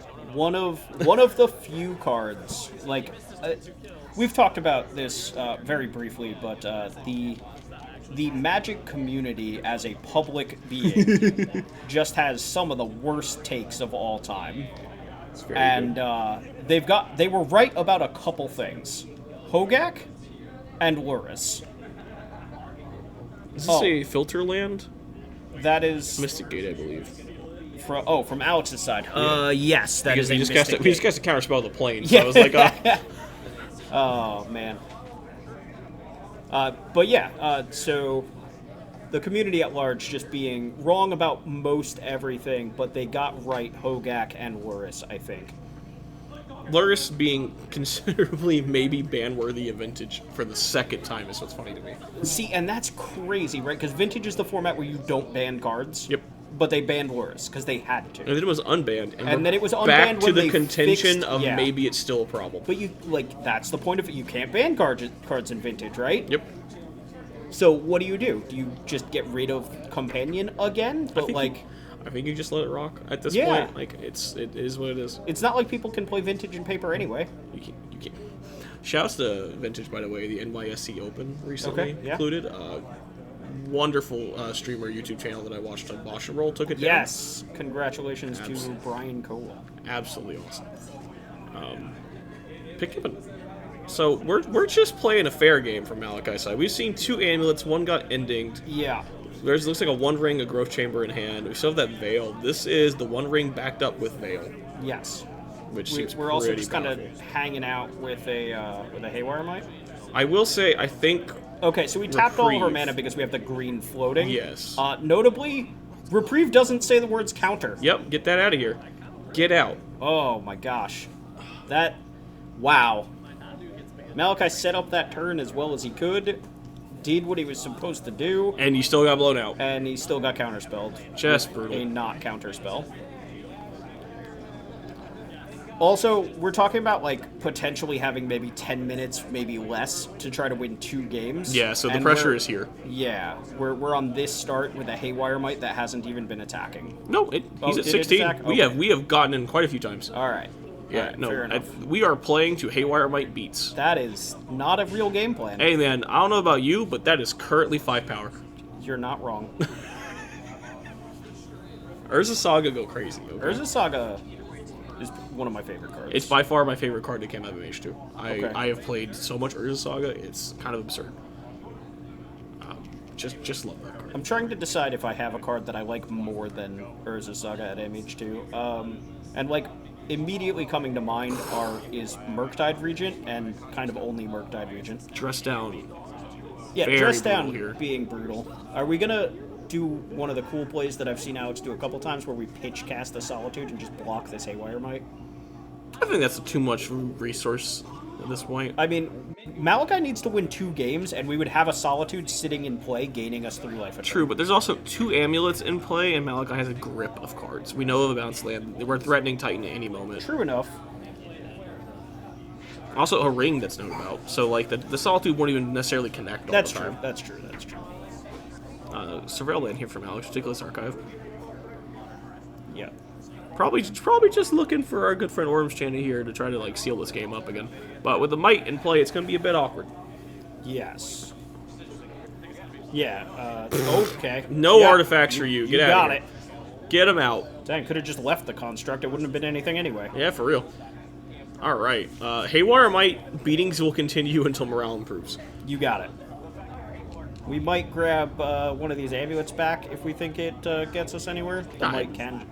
I honestly think we're just, like, Oh, we're definitely attacking for 1 no matter what. I'm wondering, I've seen 2 bounce lands in Malachi's hand. I assume we're going to play 1 out to pick up a land here and just kind of start developing our mana. That's one of the very interesting things about Amulet Titan, just over the years of its existence. It's such a big mana deck, right? Like, you're spending turns where you might spend 12, 19 mana in a single turn. But But- I would like to say, the yeah. clock has doubled. Alex looking at some pretty harsh pressure now. Oh currently. boy. I think. Wait, why are we tapped like this? What's happening? The Growth Chamber came in untapped. Or came in tapped, and we Yeah. tapped the gardens for it for memes. Okay, sure. I do Fair think maybe leaving up a green would have been better, but it's Yeah, fine. but I guess we don't have green because we have to tap we need the gardens plus a land to have a green up. True. Vesuva was to pick up this turn. Okay. Do we have a hall in play for Alex? We have a Plains No. of Mystic Gate, Surveil Land, 2 Triumphs, and the best Hollowed Fountain art. Don't at me. That's a really pretty hallowed fountain. I don't know that you could ever convince me to do anything other than dissension art, if I'm being honest. That's fair. But all right, so we block one of these. Malachi, don't let it die. Malachi, please. Okay. All right. Good Okay. deal. Thank you. Thank you. I will We say, should have faith in Malachi. Malachi I always has have faith been in playing Malachi. Titan for a very long time. as also normally my co-commentator, he's a very, very fantastic player, good person. Yeah. Both amulets unlocked. I have now unlocked a ton of mana, opponent. Were you ready for this? You tapped out. My mana's open again. He's got 2 mana open, right? Yeah, but we have not made a land turn. That is now 4. True. So this is a 1 ring. Also a 1 ring Simic Growth Chamber. Okay. So we're floating the mana. We're leaving the green floating again. Here's another 1 ring. There's a 1 ring. Is this gonna counterspell? That needs Veil it, counterspell. veil it, get in there, storm count. Storm count's 4. Okay. Wrong matchup. We draw from the Veil, too, which is Draw from always the- nice. Alright, so does our 1 ring resolve? It does. It does. So All we right. now have tricks for everything. I think we need to draw the card on our main phase. And I only say that, Because of Leyline Binding. yes. We allowing have Alex in to fact untap. seen 2 Leyline Bindings so far. It's true, but I mean, we play 4, right? Picking up a dog. Drawing a card. Alright. So Picked up another One Ring. that yellow dice on Alex's side, I believe, is representing turns. Time was called, so we are in game 2. If Malachi can close out this game, then the match will end in a draw. And if he cannot close out this game, then Alex takes the match. Looks like there's an Orbs Chant. Orbs Chant dog in Alex's hand. I do not know what the last card is. I thought the last card was a Plains. So Alex We not looking in a might be dead position to here. win. This Dryad could, in fact, just Valakut to death. It's a subtlety, Second subtlety. turns out. Apparently it's a Brutal. subtlety. You know what's a That's good way card, better by the than way? Plains. Subtlety. Way better than a Plains. Very better than Plains. Yeah. I mean, we're going to get... Malachi's going to get one more turn here, and Titan's very good at killing in one single turn. You're not wrong. only Especially problem from is- 9. 9 is not a high life The only total. problem is we know for a fact there's an Orbs Chant in Alex's hand. So he might just not get spells on his one last turn. Or combat phase. Little unfortunate. Choosing to put the Dryad on top, Sure. I think is the correct play. Oh, We are going for it. That We do is- have a land drop still, right? Yep. Okay. that is okay. All right. Might be dead here. Did we have mana floating earlier? No, we just made a land drop to cast it. Okay, so that Dryad is Yeah. in our hand, quote Yes. unquote. Well, it's on a stat currently, Okay. but we had to make a land drop for it. We just kind of Yeah, shortcut it. I gotcha. So we should have a second land drop. We better put a green source into play. We better put a Titan into play, or this game's not going to go anywhere.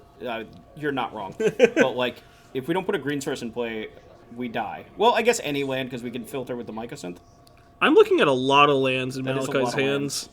This might not be good. It's a Also, one we don't need a ring- green source. Our Dryad is a You're right. I'm a rainbow. dumb.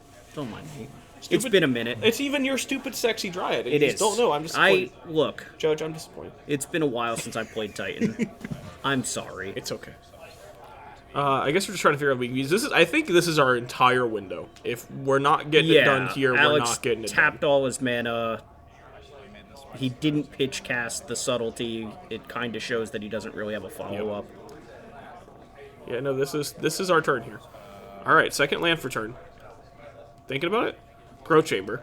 So we get 2 more green, 2 more blue. That's enough to transmute T-West. I think Malachi might have it.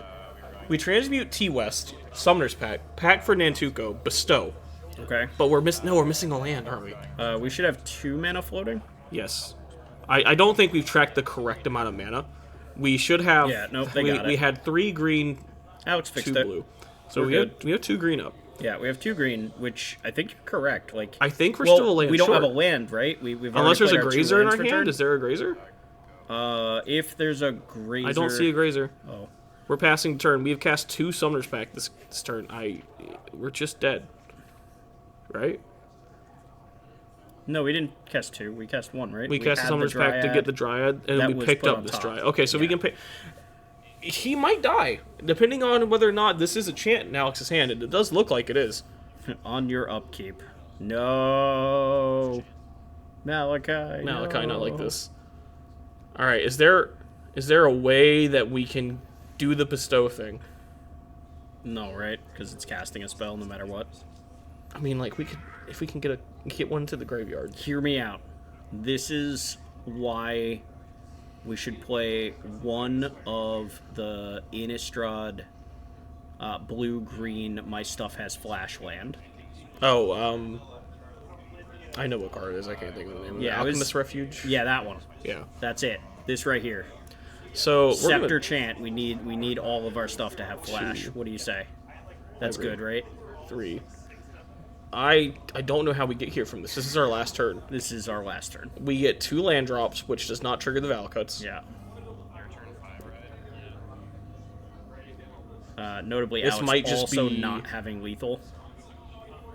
Yeah, like this. He doesn't I mean, need Alex it. still wins Yeah, this he doesn't set, need- unfortunately. Well, I guess he does technically have lethal, right? Because we untap with the 1 ring and take 3. No, doesn't matter. 3, 4, 8. No, it is lethal. It is lethal. No, it's only Right, 8 because we block the 9, 10, Kahira. 11. Any interaction spell beats that, though. Correct. Oh, Yeah, this game was wrapped up. This game is wrapped up. yeah. Unfortunate. So is this actually lethal then? 4, 8, I mean, 9, 10, 11. unfortunately, there is no turn 5 for the ring. This is turn 4. Yeah, you're right. Alex is turn 5. Yup. It's still a draw no matter what, but Yeah, well, I won this game in my heart, opponent. That's all that matters. Well, oh, never mind. We can't do that. Yeah, why not? We've been chanted. Oh, you're right. I think we just missed, and Alex Yep. is like, yeah, fuck it, go off king, you're dead anyway. Yeah, I think Austin was standing behind Malachi and pointed. Yeah, you can't count. We just realized this. We've been chanted. Yeah. Austin, having learned very, very recently what the card does. Yeah, so this game ending in a draw. Alex wins the round 1-0-1. Boy, oh boy. God, that was 50 minutes of my life. That was a marathon. All right, we have Austin versus Alex here. Okay, so we know what Austin's playing. We saw him round 1. So Austin being on this Is It Wizards, Is It Murktide kind of hybrid deck. I'm curious to see how this goes, because notoriously blue-white control, miserable matchup for Murktide Regent. Like, you think blue-white is favored? Yes. Oh. I mean, dog, there's 8 ways to remove your threats, and then we have 1 ring, so we have Teferi. Like, this matchup, Yeah. on from the blue-white control side, has felt great. Okay. Again, we were talking, I play Murktide traditionally. We have a clash of values here. Yeah, I've always felt like this one was pretty okay. Like, in the same vein that in Legacy, when Delver versus Miracles, you just stick your idiot and you don't really care what they do as long as your idiot is in play. True. Murktide feels very much like that, except this time our idiot is an 0-3 that draws us a million cards. That's also fair, but it's also not killing control, and control has a much better late game in the form of the 1 ring. I guess, but like the 1 ring. Okay, from the Murktide side, the 1 ring is a bad Magic the Gathering card. Like, if I am playing Is It Murktide and my opponent is playing the 1 ring, I am the happiest boy because that card is never going to resolve. It is a 4-mana sorcery that I super don't care about. True. So like, it does I don't look know, like unless you're one of the big mana decks, your Titans or your Tron decks that are powering out the 1 ring early, I don't care if blue-white control taps out to try to play the 1 ring. That's fair. Looks like we got a pretty slow start from Austin here. A couple tune the narratives Yeah. of preordained. I saw a snap in his hand. Maybe we're going for an aggressive snap on step here. Maybe so. We could also, we understand what this matchup is, and just being able to cantrip and make sure that we have the right tools for the job matters. Ooh, looks like we are getting a fetch here. I do expect to see an Incept Snapcaster Mage targeting tune the narrative. Yeah, probably just picking up an extra card here, just Snapcaster Mage for value. Like, if Alex wants to use any resource to stop a Snapcaster or a tune, you got it, that's dog. completely fine. Notably, this energy is representing 2 more cards from our amulets in the future. It's true. If we find an amulet, unstable amulet, the new Modern Horizons 3 card, it is... yeah, we have a lot of cards coming off of that if we get to stockpile all this energy. Let's see the snap resolves. I see a reprieve in Alex's hand. That's a fine answer to a snap. It's okay. Yeah, you got it. Just out-tempo the tempo deck. The thing is that was on Alex's end step, right? Mm-hmm. Well, Austin not having a land drop here and choosing not to do anything. That's fair. I was going to say, the reason that I've always felt pretty good from the Murktide side is you get to do things when you want to do them, and you get to be proactive when it's least convenient for your opponent. Because the Snapcaster Mage back, Revenge. Oh, looks like it resolves immediately. Okay, yeah. So Alex had the reprieve. It was a free way of dealing with it where you get to recoup your card. There was no punish from Austin's side, even though we were tapped out. Yeah. Presumably, Alex being a good player, I'm sure, he has a subtlety in hand. Yeah. So he wasn't going to get just crushed by anything, even tapping out that turn. So definitely interested to see how this works. Because Snapcaster Mage, a very difficult card for control players to deal with, because it just feels terrible to remove once it's been in play. It's already done this thing. Chance target. Is this an our turn or this Austin's is on turn? Alex's turn. He has a scepter in hand. Leads me to think he probably has a second chant, and he's trying to set up. Yeah. I do think there's a Flame of Venor in Austin's hand. There sure is. Won't do very well. This is going to be a very sad time for Alex. Yeah. We also have the Snapcaster, so we have a Wizard. This is going to be blow up your scepter, draw 2. Just complete pain attack and misery. for 2, because we're going to have to tap out to... Yeah. This, I'm not high on the Scepter Chant. Ooh, snapping and response. Okay. Okay, just trying to put as much pressure on board as possible. Like, if Okay. you want to set up a chant dog, I'm okay with that. I'm Yeah, gonna beat you to death. I think that's where Austin's at. Yep. Scepter yep, Chant. sure. This is fine. In your then upkeep, stop on the upkeep, I would like do this, to, in response, respond. Flame of Anor. Yes. Just put. Honestly, maybe Very not even gross. do it. Maybe just do it on Alex's next instep. I like doing it here in response, making sure that no Teferi comes down. That's Because, fair. like, if Alex could potentially, like, and I don't know, there's 2 Snapcaster mages, which makes it a little bit worse, probably. But, like, Alex can set up a turn where he uses the chant on his own turn to make sure the Teferi resolves, and then the Teferi locks out more interaction. I don't know. There's definitely a balancing act. I feel like that's a play for later in the game when he has more mana up and can clean up the board a little better. Going to discard losing a Tameo here feels a little rough, but we're in such a commanding position now. Alex is on a 3-turn clock. What in the world is in Austin's hand that he's discarding the Everything. Tamia? Yeah, okay. Well, we were chanted. Yes. We played a land for turn. True. We have to discard. We also drew 2 extra cards Yes. that turn. Yeah, we have no choice, unfortunately. Yeah, all right. Fair enough. I mean, like, the rest of this hand just looks to be permission. We're just going to try to ride these Permission and Snapcaster cantrips. waves. Yeah. That sounds like Murktide to me. This is the modern I missed. Yeah. Yeah. Go to Cielo. Now I'm just gonna pass. I'll discard the hand size again, OP. I don't care. You're not resolving anything. Cast a Tameo. I'm still holding up 2 counter spells. What are you gonna do about it? Instep Fear Solitude. the Get that 0/3. out. Nah, we don't even bother countering this. No, in that Austin's thing side, is do very relevant to counter, I believe. Subtlety. we? I like it. Pitch. You want to do it again Yes. next turn? Yes. Love this. Love this. Very strong. Yeah, I Oh, guess blue. we need to make sure the Solitude isn't here, because It's a life swing. yeah, It's it a very stops our hard life clock. swing. Yeah.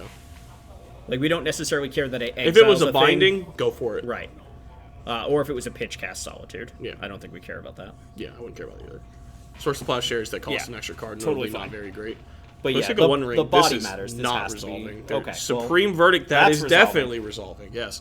That's probably resolving, huh? Do we have another snap in hand? I see a Murktide He's Regent. This reading Murktide Regent, invert polarity over there. I mean, you can definitely take control of the spell. It's still going to kill your stuff. I think he was double checking. Like, hey, do I have to cast it if I take it? Yes. It's still on the stack. You just control it. Definitely, though, I saw a Murktide in Austin's hand. We can just play a Murktide with counter backup. I have, look, Alex has hard- 1 card? Yeah. Yeah, it's looking great. Yeah. Tempo getting very, very much underneath this spell. Yeah, the Snapcaster Mage is doing the Lord's work in this game. It's done how much damage? 13? Something like that. Yeah, I mean, Close Alex to has it. fetched, what, twice? Maybe 3 Maybe. times? So we have 11 damage done by Snapcaster Something. Mages? Yeah. Yeah. It has to be an even number, but even so. It does have to be an even number, you're correct. Look, man, math's not my strong suit. That's why I play Storm and Amulet. That doesn't make sense. That was the joke. You also play Hardened Scales. I do play hard scales. What's even wrong with you? I hate math when it's not tied to little rectangles on the screen. Fair enough, fair enough. Oh, that's good. Top. That can't be good. Shock, go. Yup. So no no Murktide. Murktide, interesting So enough. is this not a Murktide then? It No, was- I think it you're is right. definitely a Murktide region. I think That- we're just waiting for our moment here. Okay. Maybe you want to hold up invert polarity with it. Interesting. We are just waiting for our moment. I'm not sure I like vibing? this too much, actually. I think I'd rather just be getting this game over with in the blue-red shell, but we could also just be drawing no more snaps. Yeah. Ooh, notably, we might be waiting for Alex to try to slam a One Ring and trying to take it with our invert polarity. That could be kind of cute. We get 2 shots at it. Yeah. Or is that a Flame of Anor in it? There's definitely a Flame of Anor in hand as Yeah, well. I'm not there's- sure how many.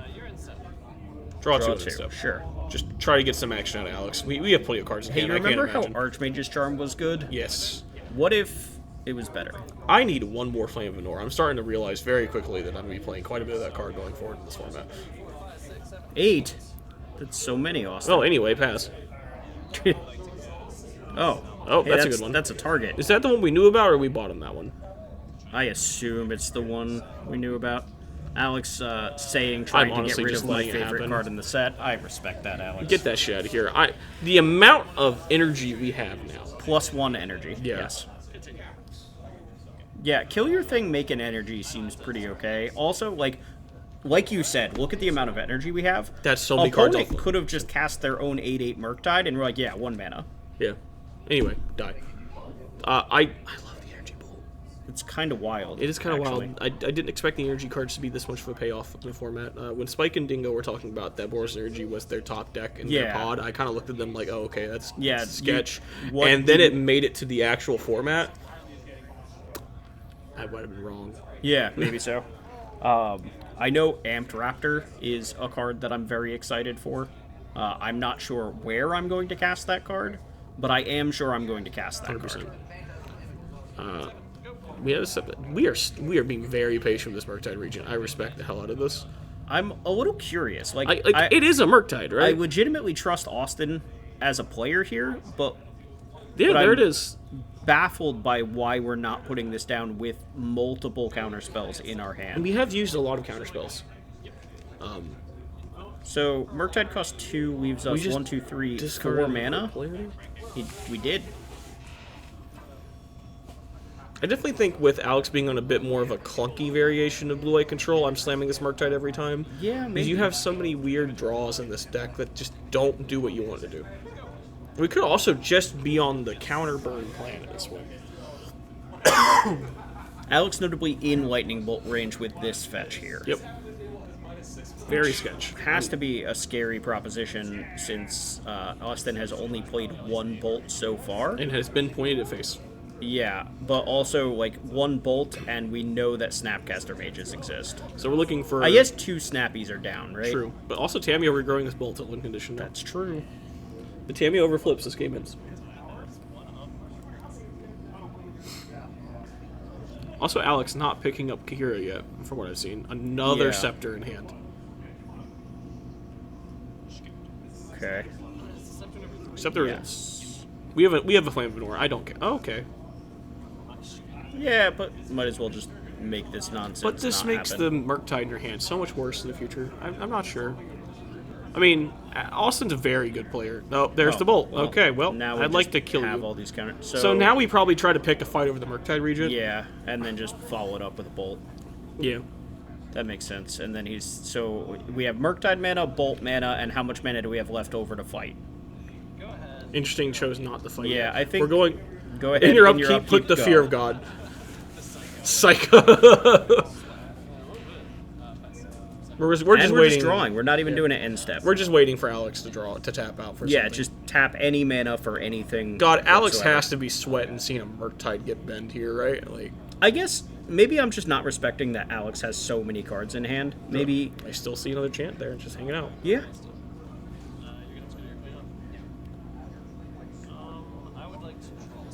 Yeah, Austin Trying to pick another fight here. Playing this game incredibly patiently. Just no rush to do anything. Why would we draw 2 in response to going to discard? Because we have to do it during the main phase. Or I'm sorry, not during the main phase, during the end step. If we get to discard, if we actually put cards in the graveyard, that's the end of the turn. Okay. Priority doesn't pass anymore. Once again, we just picked up a Snapcaster for a turn. We have 2 lethal cards in Austin's hand, backed up by a ton of counter magic. Sure.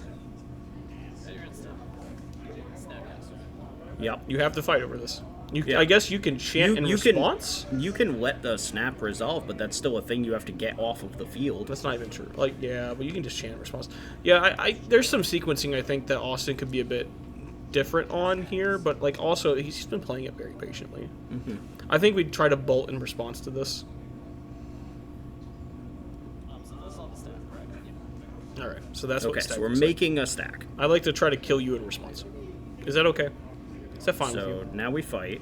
So we definitely have an avert polarity in hand. Mystic Gate there again with the planes. Start with counterspell. Do we have another one? Because we do have an avert polarity backing this all up.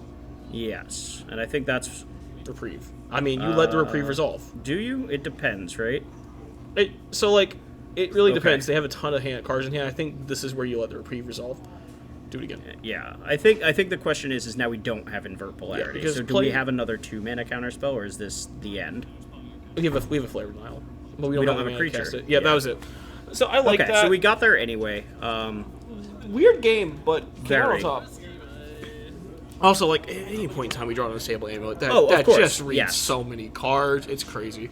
Yeah, that unstable amulet just draws a card a turn until it kills you. Yeah, I want to look into this. I kind of want to play a Grixis shell with this, with Demir. With I really want to find a Psychic Frog shell dog. I don't know why. Okay, okay. Oh, no. Oh, no. Okay, so, like, we're learning today that maybe we should just play good spells in our blue-white control deck and not a combo. Yeah, now, notably, I did edit this video a while back, but I don't remember exactly what kind of hands we were looking at. I vaguely remember some, like, either all land or no land hands for the sevens or 6s. Yeah. And those aren't going to cut it against Murktide. Just a completely solid Murktide hand, especially when we have turn 1 Tamio on exactly. play. Like, if you have an all-land hand, that's fine in, like, a blue-white mirror, but... Not this deck. Yeah, you can't do that against Murktide. And obviously a no-land hand from a control side, you just can't do it. I'm just curious to see what hands did we see that got us to this moment. I gotta be honest, I remember it now because in the chopped footage, Alex says, I will keep a 3-land hand. Like, he just wasn't seeing lands, at least in the mulligans leading up to the one all the way down to 3. That's like the most unlucky thing It's I've ever just heard in bad. my entire Yeah, life. it's I tough. think I've definitely had 6s and 5s on no lands, but normally once you hit 5 or 4, it's really unlikely for you to not see a land. Yeah. 3 Teferi is not a terrible place to be in. No, like, as forcing That them to feels sacrifice good. the Yeah, Tamio, I mean, like, all of this is a good trade-off. We're going to get the draw card off this clue, so it's not entirely down on cards. yeah, but at the end of the day, like, if we're on a mulligan to 3 and Oh, our that's opponent not a had good to sign. basics, The basic mountain, particularly here being... I guess we did a Vista. Never mind. Yeah, Disregard. I mean, I still think a Flood Moon lights out Alex is about as quick as possible here with our mana base currently. yeah. I don't know. I don't think we board in the Harbinger against blue-white, though, right? I don't know, man. Blue White's mana base is of experience nowadays with Leyline Lightning. Yeah, that's I true. wouldn't be remiss to see it. I definitely think it's in the realm of cards I'd be bringing in, especially when I can back it up with Flare of Denial in this deck. Just, like, more bodies Yeah. is just It's a body relevant. that you must answer unless you fetch to basic planes. It's fair. I don't think we have Blood Moon on the mind as much anymore, so, like, here we are. Well, we're both missing lands. Yeah. Settling in for maybe another long game here, picking up a Kihira. Austin, though, with just a lot of cards and the ability to cantrip, so, like, even missing lands. There we go. Yup. Yeah, Austin's really making me want to pick up some cards tonight, I think. I might buy me some Tune the Narratives. I got you, buddy. You just need regular ones. I won't. Oh, my other one's regular, so yeah, sure. Remind me later. I'll bring them to you. Got you. Y'all witnessing here first, commentator's bias. I'm getting free cards. Yeah, it's true.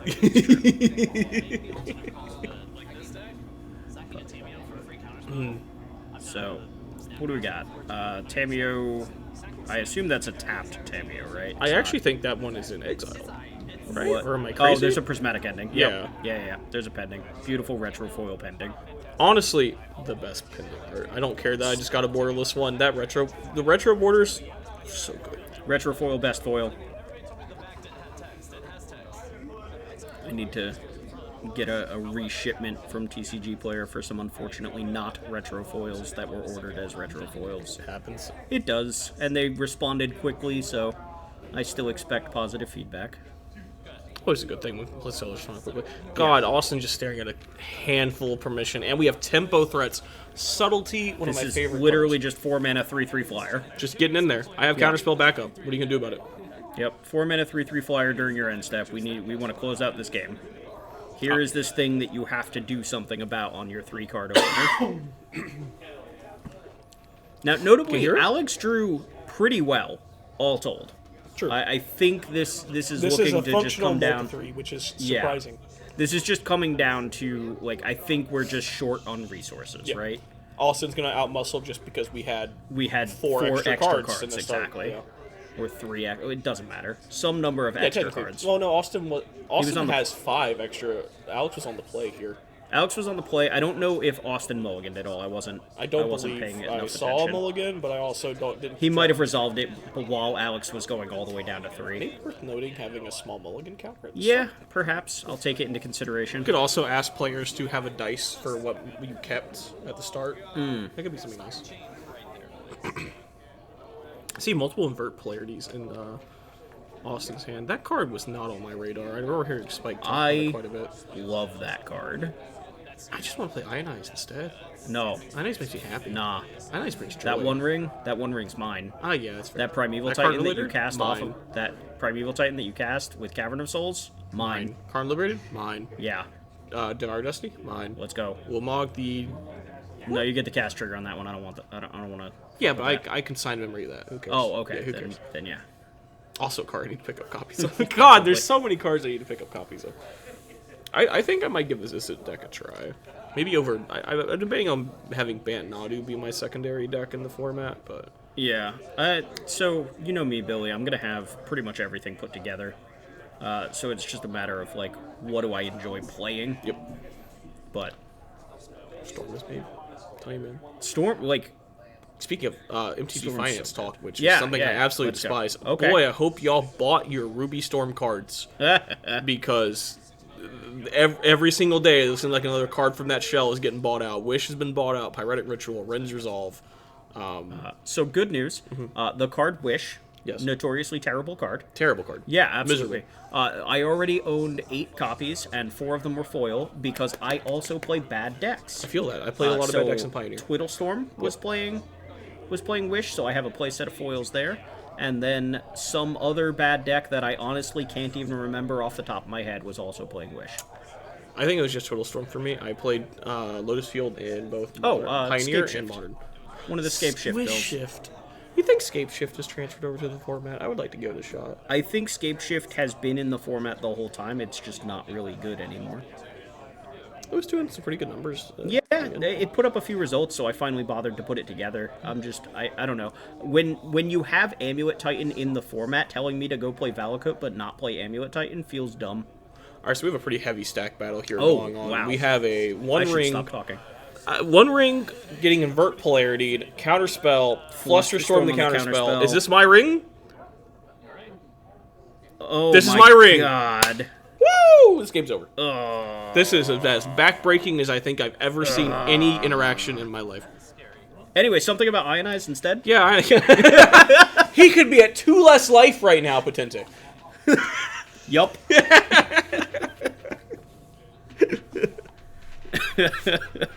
Oh my god, alright, so Snapcaster just doing the Lord's work over here. Thanks for the ring, brother, I appreciate you. Yeah. Interesting, the ring came down Oh, on... sure. Let's bolt. We got a jeez. bolt in here? Are we dead? Nah, just tune. Tune. It's not as exciting. So the ring came down on Alex's turn. Yeah. It doesn't change anything. So, I mean, I guess you lose protection on your instep, correct? still? No, it's... You lose protection. You have protection until your next turn. Okay, so we just...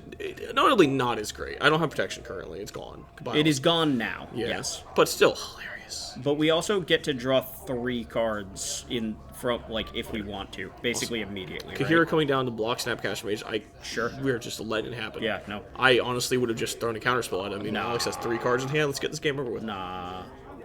I'm a way more aggressive tempo pilot, I will say. Yeah, Ending. I'm much more patient in That's fair. Murktide. I'm trying to kill you. Yeah, see, like, the Kahira's whatever. Getting rid of my creature? Nah, we can't have that. That's not cool. That's not cool, dog. I do believe we have a Flame Venor in hand. I think we're approaching just lethal here. Like, Yeah, we gotta be close, right? Notably, looking we for any probably bolts. boarded out the Galvanic Discharges. Like, there's just not enough targets for I think them. Bolt's certainly a better card The in this bolt matchup. probably stays in, right? Because we Yeah. can bolt, snap, bolt, right? Like, that is a classic line. God, it brings me so much joy. Man, what... So, Jeskai Control, Yeah. Storm, Uh-huh. and Tron are good decks in Modern. Are we living back in the world of 2016?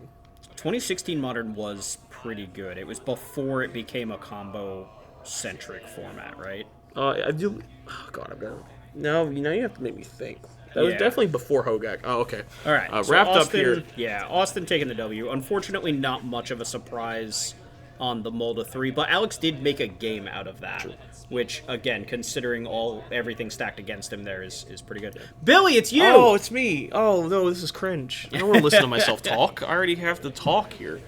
Hey, guys, I have an elk. Notably, the only person playing companion today has shown their companion at the start of their That's game. true. Yours is on the playmat, and I appreciate it. It will never be there again. That card got cut. Fair enough. Anyway, we have Billy here playing Ruby Storm. You've heard us talk about it throughout this show. Austin still on this Is It Wizards, Is It Murktide list. Yep, Tamio on turn 1. As good a start as we can get. Billy, you got Got Darcy from 1. Darcy's not bad. God, that card's so good in this deck. Yeah. It is so painfully good. Yeah. I believe you. Tamio coming in. Block. I Block, can't. you Nope, won't. it's not flying. Oh, You wish, man. you right. I literally had this conversation, actually. But I think it's Snapcaster Mage. Yeah, that's fair. We just looking for lands here. It looks like we have a Spire Bluff Canal for land number 3, but that looks like the last one. Yep. God, we mentioning here, I was talking about really want a second Sphere land in this deck sometimes. Yeah. It's very good. Sphere land in this deck is absurd. Yeah. You're also a deck like Storm is a weird dichotomy where you're a deck that both wants to go fast, but And also wants slow. to set up your turns. Yep. And so yeah, the second Surveil land in that, like with that mindset, might be worth considering. True. Tamio making more blues. Yeah, if I remember correctly, Austin draws an absurd amount of cards this game. Like this, I this believe it. Tamio, I think, is good for like 10 cards. Yeah. Darcy getting in for 1. Yep, I'm just hanging out here making my land drops. My hand appears to be quite a lot of mana, unfortunately. Sure. Kept the speculative on this. My Darcy's getting annihilated here. Austin's drawing 2 cards. It doesn't look too good, but Storm very good at just playing through counter spells. Storm can just kind of like go when it wants to go. Yep. So if you can find a turn where Austin taps mana for literally anything, you can fight through the first counter spell pretty easily. Fun fact about this event, if you notice my choice of basics are old snow-covered mountains. Yes. I had a hard realization when I put this deck together. This is the only mountain I had 8 matching up. I was very scared someone was going to show up with Break the Ice to beat Tron. I was going to get annihilated. Hilarious. So we only have the snowlands because they were just what they. I have replaced them now. They are other good lands. Rubidalion comes down getting counterspelled here. Yeah, like you have to. I think of the cards in Storm that like you must answer, it's Ral and Medallion, right? It's the reducers more so than anything else. I think, with the exception of probably Past in Flames. I think around here I decided to just kind of start taking some game actions like we were falling behind. Pick up Past in Flames off my Morphos. Okay. I think my hand is Ritual, Ral, Past in Flames. Sure. I'm not excited about playing a Ral into either Counter Magic or Bolt, but I've also, my draws have not been kind. I think at some point I have to start taking some game actions. Yeah, it's not now, and I think I agree with that. I don't think it's this turn. Yeah. But yeah, Austin just drawing a not card. really going to give you an opportunity where he has tapped mana. Yeah, if this right? Tamio's drawing a tons of cards, he has no reason to do anything. No, with we Mr. get up to like 7, 8 lands in play before we commit our mana to like a Murktide Regent or something. Especially when the Storm player is just passing. Yeah. Like, there's no reason to do anything. Like, we both have not established a clock. We're just hanging out.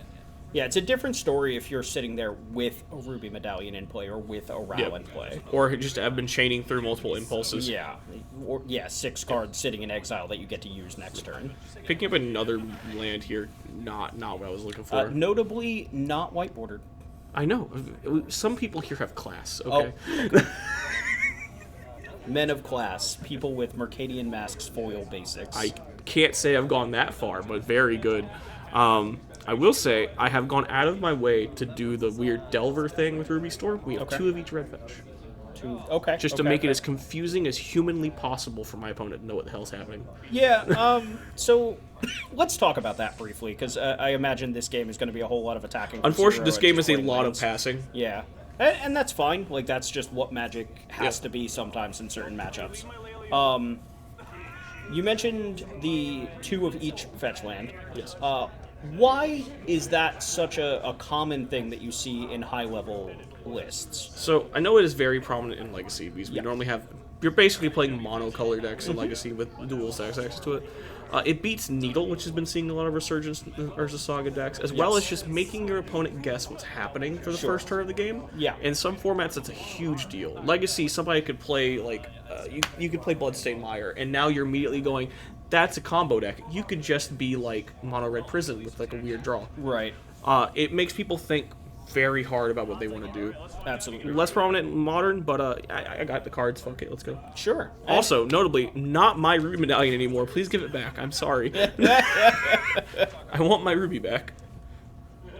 Wow. Wow. Austin, 2 for 2 on camera, stealing cards. Very good. Invert Polarity might have to give it a shot. 50% of the time, it's absurd. Yeah, and the other 50% of the time, it's still cancel. It's cancel. It's fine. Like, that's not the worst floor. Worth noting, we are playing multiple copies of cancel on the stack list. Flare of the Nile and... It's true. Yeah, both of which can do pretty nutty things sometimes. Yep. We were bringing up a question here because I was honestly curious. What happens if I invert polarity, get a Past in Flames? Sure. So, I believe the question as posed was, can you flash back the invert polarity? Which I do believe. Yeah. So basically, the way the spells work when both are cast, Past in Flames doesn't do anything until it resolves. So it is checking to see what's in the graveyard when the card resolves. And because invert polarity will have to have completely finished resolving in order for Austin to gain control of it, it will be in the graveyard by the time Past in Flames checks. Yep. So yes, the answer is invert polarity will have flashback given by Past in Flames. Asking for no particular reason. There's not 2 Past in Flames in my hand. Or anything. Yeah, definitely couldn't be a all. thing that might come up. Not this what's game. happening at all right now. No. I do believe that. Spoilers, unfortunately, I do believe this game is just a lot of me going, all right, Austin, you can get me, dog. Because I just Meanwhile, didn't Austin draw kind action. of just getting himself here. Yeah, Like Grape Shot only has to do 14 here. true facts. That's not 20. That's significantly easier. I had, I think, 1 or 2 natural storm kills on this list today. On this event. Just Darcy getting me through Piff. Yeah. I do not need a cost reducer. I will just cast rituals. Sure. Yeah. So, I know you've been kind of monitoring how this deck has been doing over the last week or two. Have you seen the screenshots looking at turn 1 kills, turn 2 kills coming off of this deck? I was shown one today by a good friend. Yes. Yeah. Damn, dog, I should play Gemstone Caverns.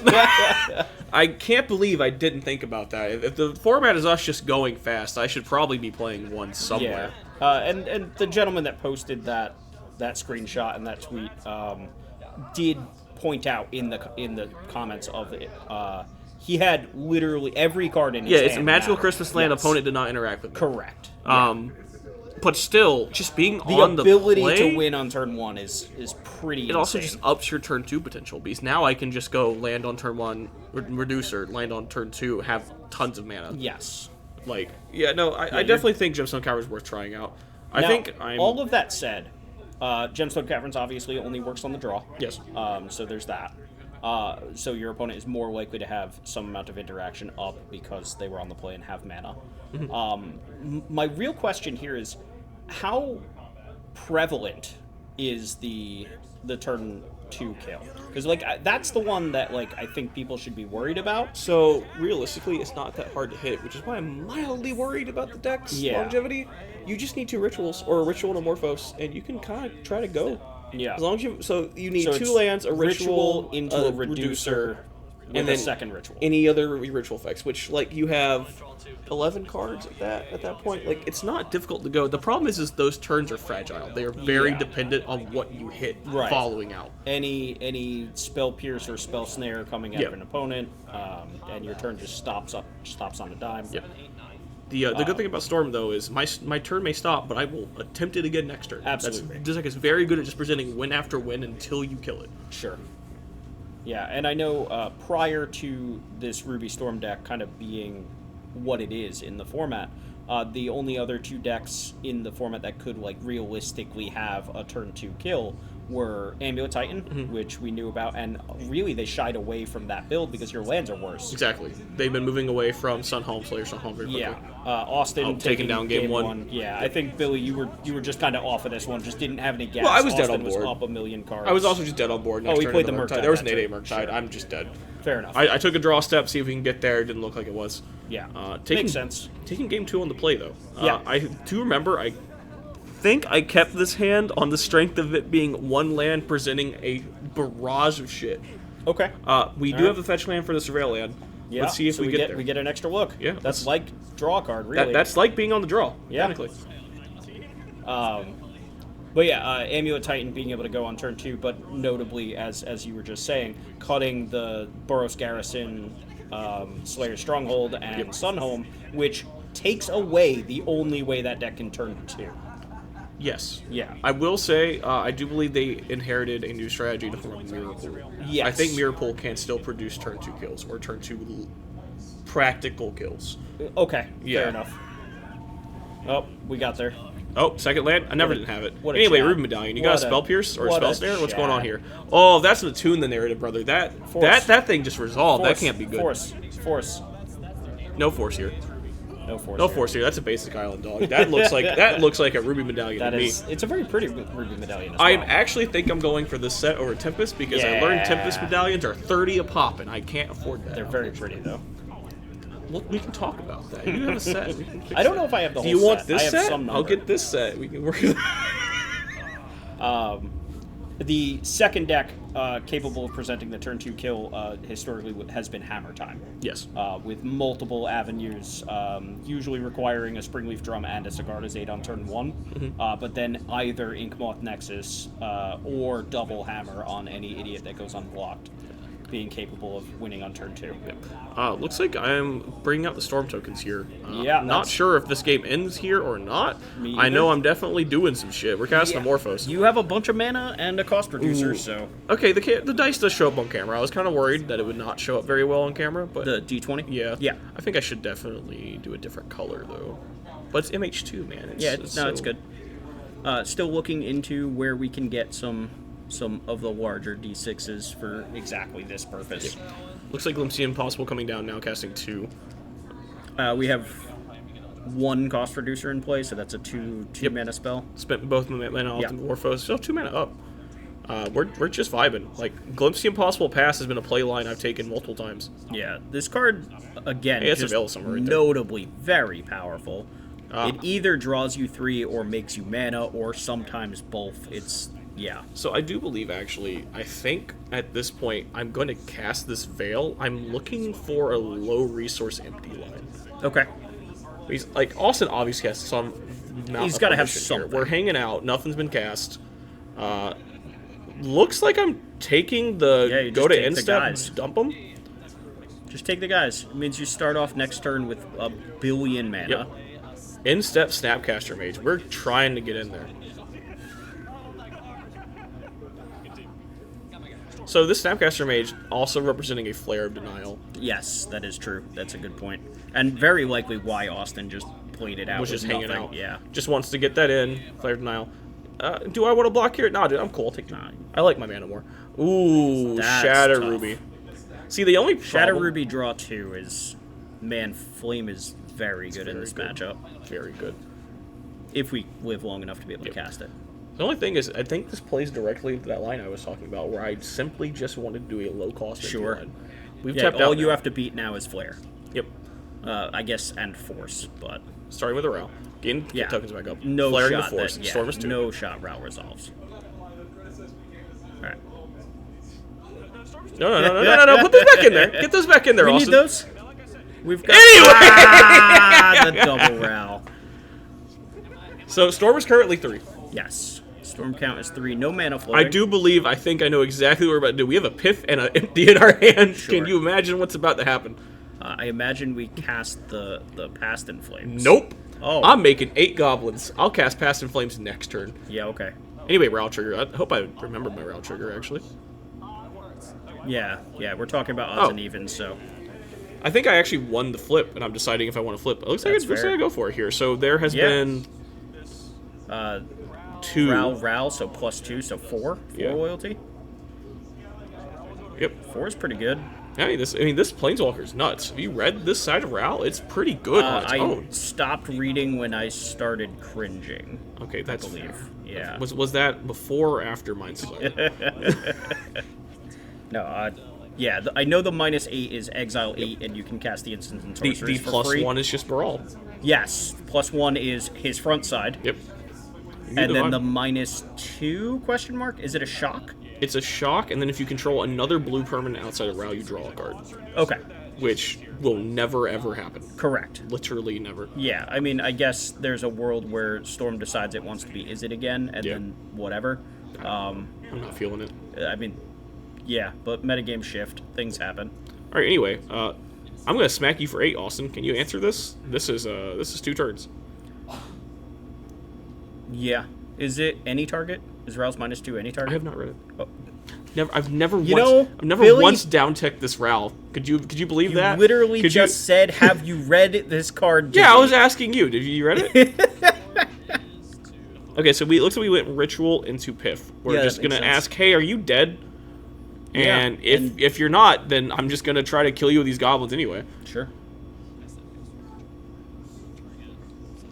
Notably, we do have to fight now, because if I get access to my graveyard, I have a Veil. Yeah, true. Oh, we're bolting here because we have to get the storm count up for this Flusterstorm to do anything. Fair. We just let that happen. We're Yep. hanging out. No card stand. I need... We do clear the Ral here. The Ral's bolt, dead. The bolt plus the attack clears the Ral. Austin not dead to this attack of goblins, but he does have to do something next turn. I do have a Piff on layaway. You do. Let's do You do. flashback. Unfortunately, cost the full 5. It does. Not very good. Yeah. I do believe Austin here is digging for Brotherhood's End. I think we talked about he boarded that in, being worried about the empty plan. Yeah. Which, and we've talked about it. Austin pretty prepared for the modern metagame. Yep.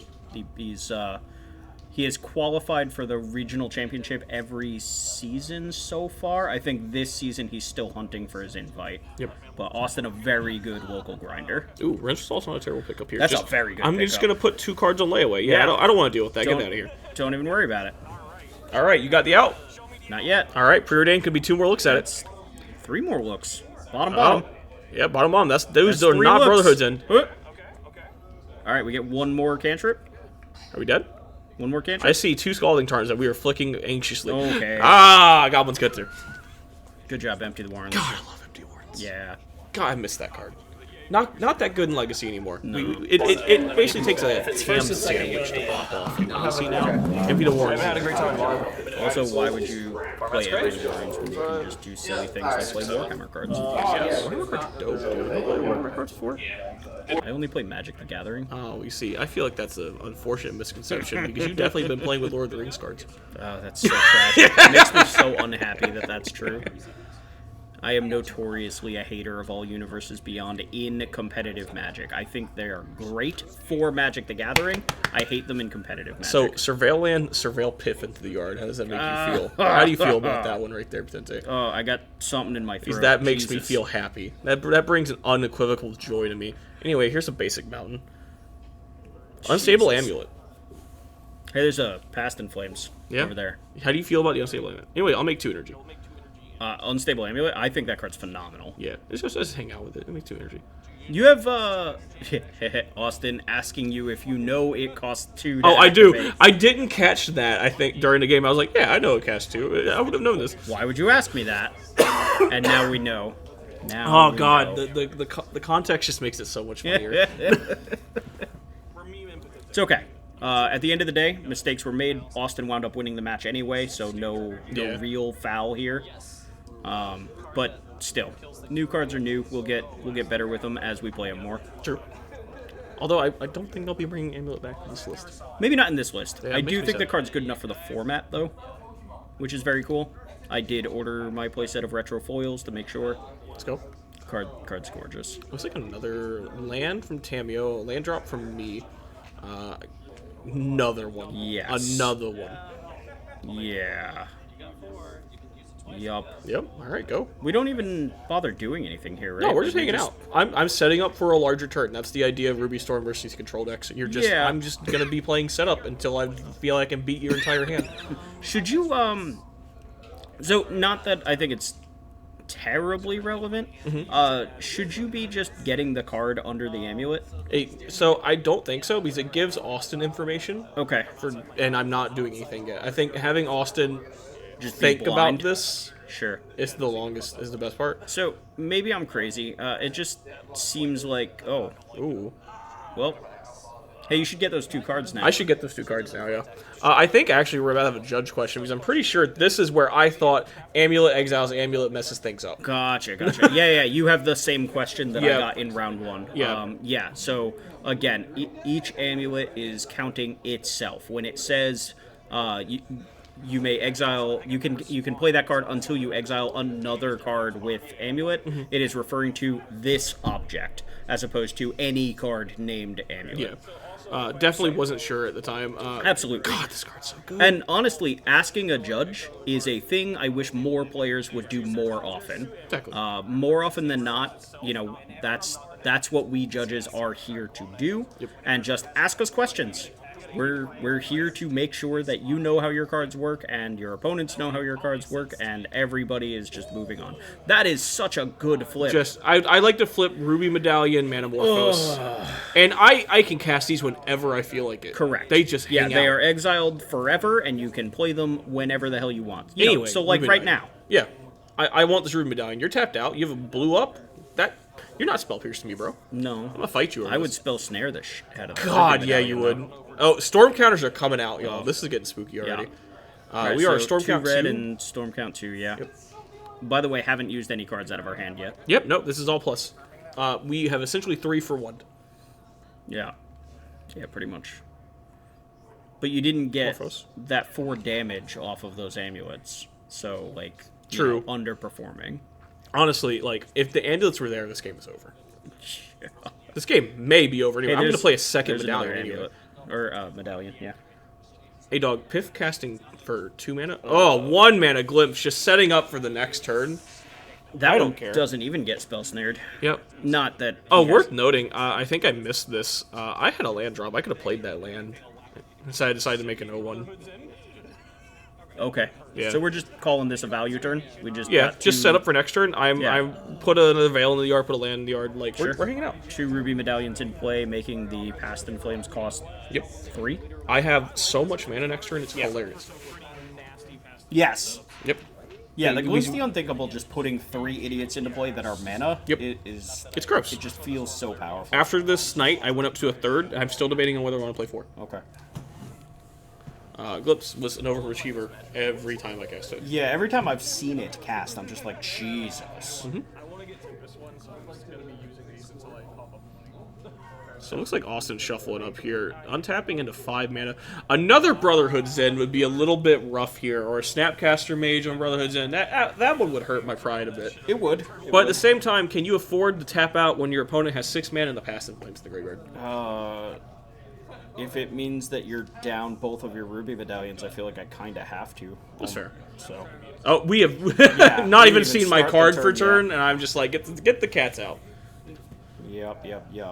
All right. Start with Impulse. Start with draw 2. Always a good way to do it. No need to spend the rituals until you know whether or not you have a good amount of...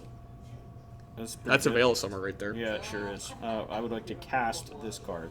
Please interact with me now or hold your peace. And this is where I like using Veil as pro action. We're tuning the narrative. Storm goes up to 3. Yeah, that doesn't matter. I mean, that Storm counts relevant. No. I mean, like, Austin drawing the card. You Yeah. don't care at all. It's just, like, that. It just shows that he doesn't have the interaction right now. He's Unfortunately, I will say, using the tune might have also been a disadvantage to him, because now I get a card off this Veil if it resolves. True. I think one of the big things here, like, Storm goes up by 1. I don't think that necessarily matters, because if you're, like, it matters, but it doesn't really matter. Yeah.